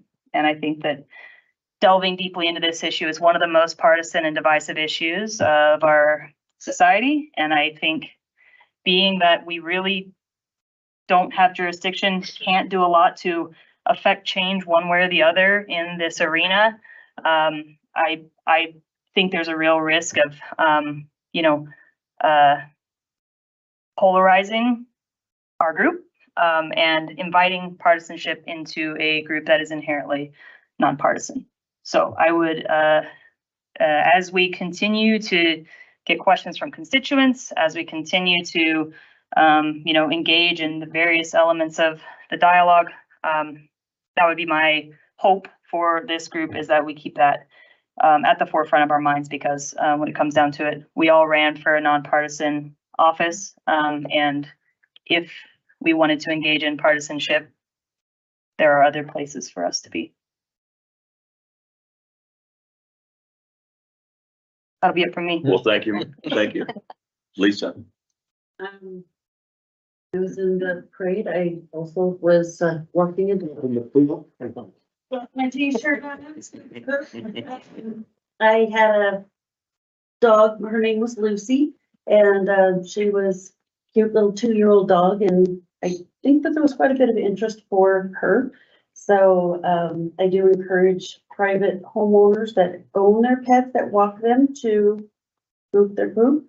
We pass out a lot of bags and things. I do know that, like in the dog park areas and things like that, it is a significant problem. So we're just asking citizens to do their part of taking care of their animals and doing that.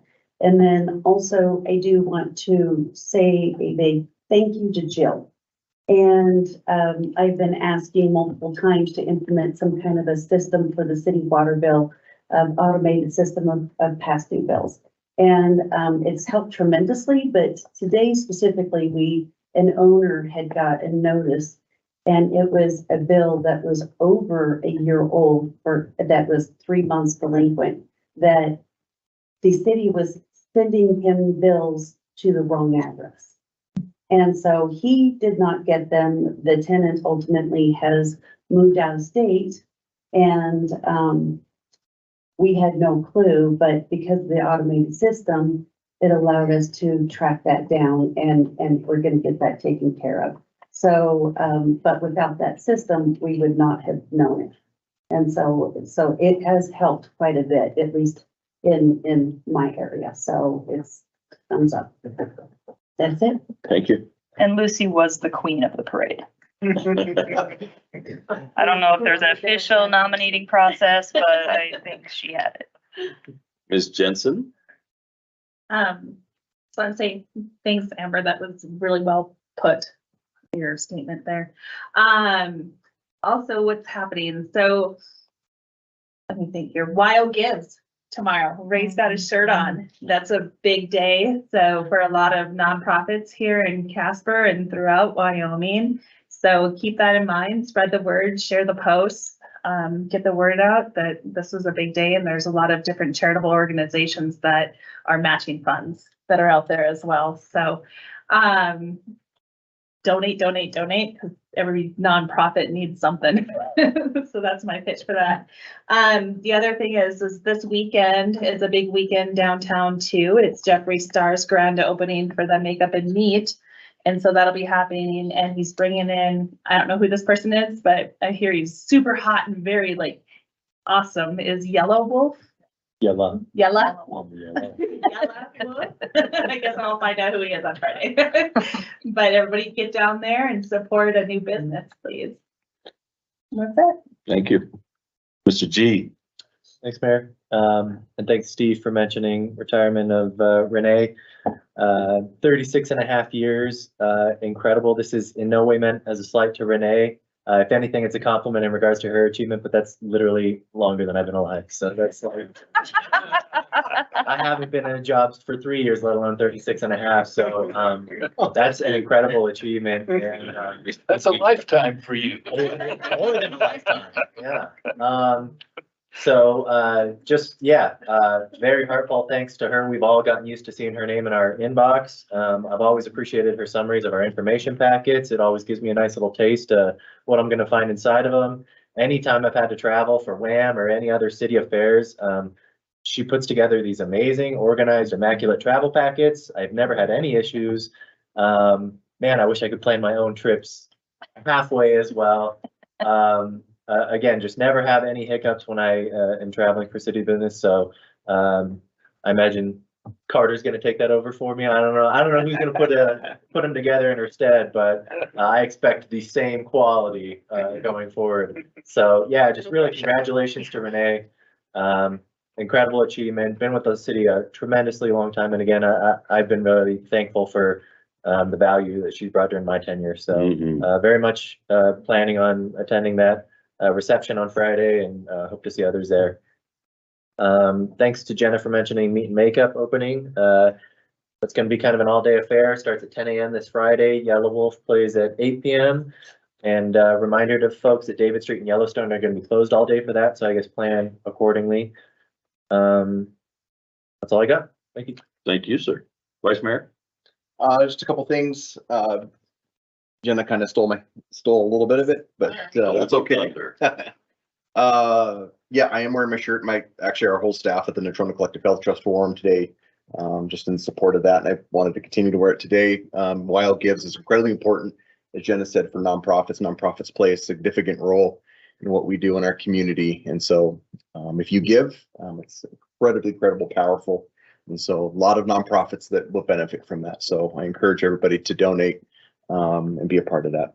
It's really awesome. So we appreciate it. And I know the trust really thinks very highly of it as well. So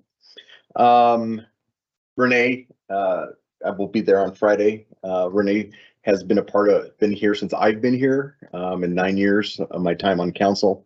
And she's been she's put up with my flightiness, and she knew to always get to text me, to get a message to me, and knew that was the best way to get a hold of me. She goes, "Have you checked your emails?" She stopped saying that after a few years and just texted me directly to let me know about it. And so I'm going to miss her. I'm going to miss her humor. And so I'm going to be sad to see her go, but appreciate her, everything that she's done, and she should enjoy her time. So I You know, what Amber said too, I agree with it. No matter what my personal stance is, I look at the idea of what our purview is on city council and what we can and cannot do.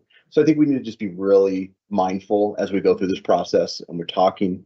And I've always said dialogue is important, but we have to be very, very mindful where we're at in the partisan. I think that's very poignant to say the partisan level of where we have to be really careful on that. I've always considered myself to be a centrist. And so I think we kind of have to look at those and try to say, how do we include the voices of everyone, but also have to make sure that what our purview is here on this council. So it was very well said, Amber. Thank you. Mayor, Sir, could I step in line? Yeah, please. I gave my prepared speeches, but yeah, there were a couple of things that came up. I wanted to echo what Amber had said. I agree completely. We also brought up Midwest Avenue, and so I like to make sure that the record is kind of clear. There was some confusion earlier as far as Midwest Avenue, whether it's happening or not. We did approve it as part of our capital project plan this year. We got an update from Carter that we're waiting on the feds to issue their a final environmental review, at which point we'll allow it for bid. And I think the plan is to begin construction on that this fall into next spring.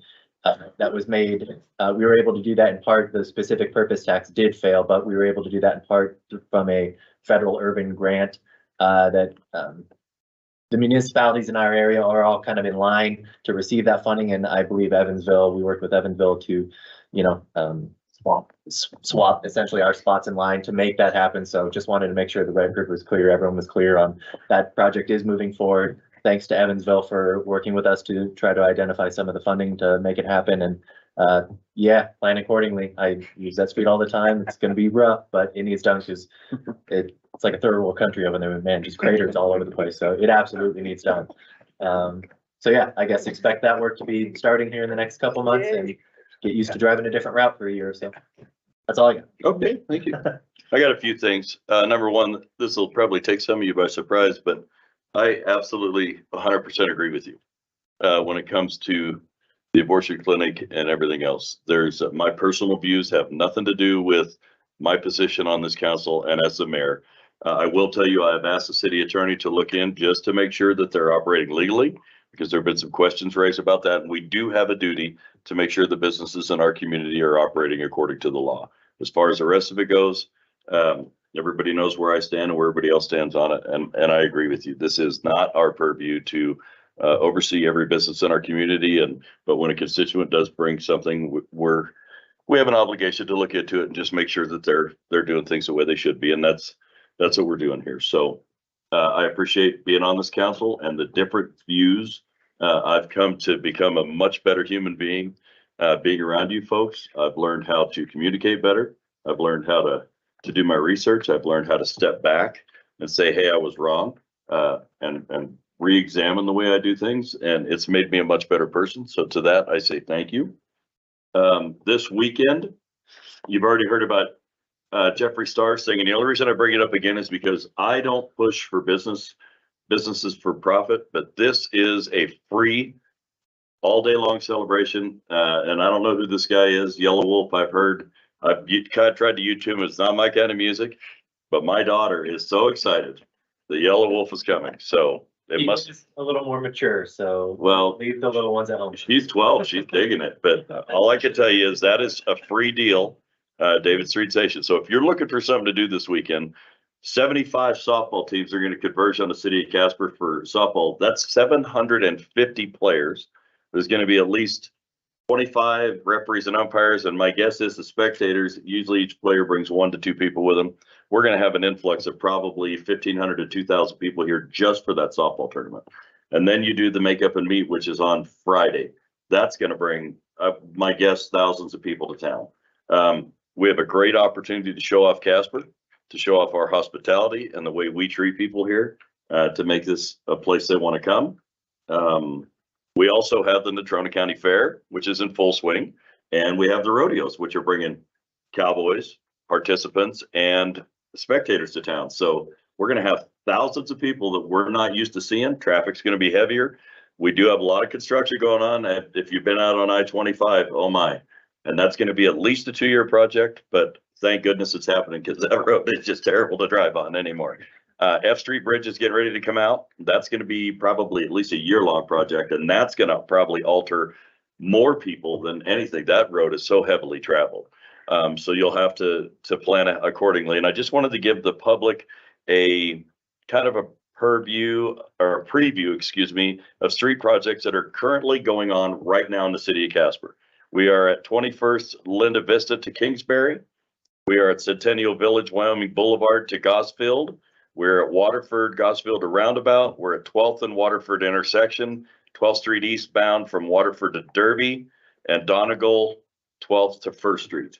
Those are just the ones that we're working on now. We're still doing potholes, and unfortunately, because of that rain, we have filled over 8,000 potholes so far this season, and we're still out there doing it actively. So our street crews are, they're also overworked just like everybody else. But I mean, that's why this council dedicated almost $22 million over the next 4 years to our streets, because we're trying to get everything back in line. So God bless our people that work so hard, I can tell you that. Anybody wanting a ride along, please reach out to either myself or to, I would say to Renee, but it'll have to be me, or you can reach out directly before Friday, yeah, or you can reach out directly to Amber, and she will schedule that with you if you'd like to see what code enforcement goes through on a daily basis. I'm telling you, it's not the best. Hats off to our fire department, our police department today. The parade was amazing, went off without a hitch as far as I'm aware. The crowd was just incredible. It was just a fun thing to partake in, and my wife wanted nothing to do with it, and I got involved because my daughter wanted to ride, and I'm like, man, this is really cool. There were just a lot of people out, and they were happy that we were doing it and that we were there. So gotta love Casper, man. Thank you all for your hard work. We'll see you next Tuesday evening at 6 p.m. for our regularly scheduled city council meeting, and this meeting is adjourned.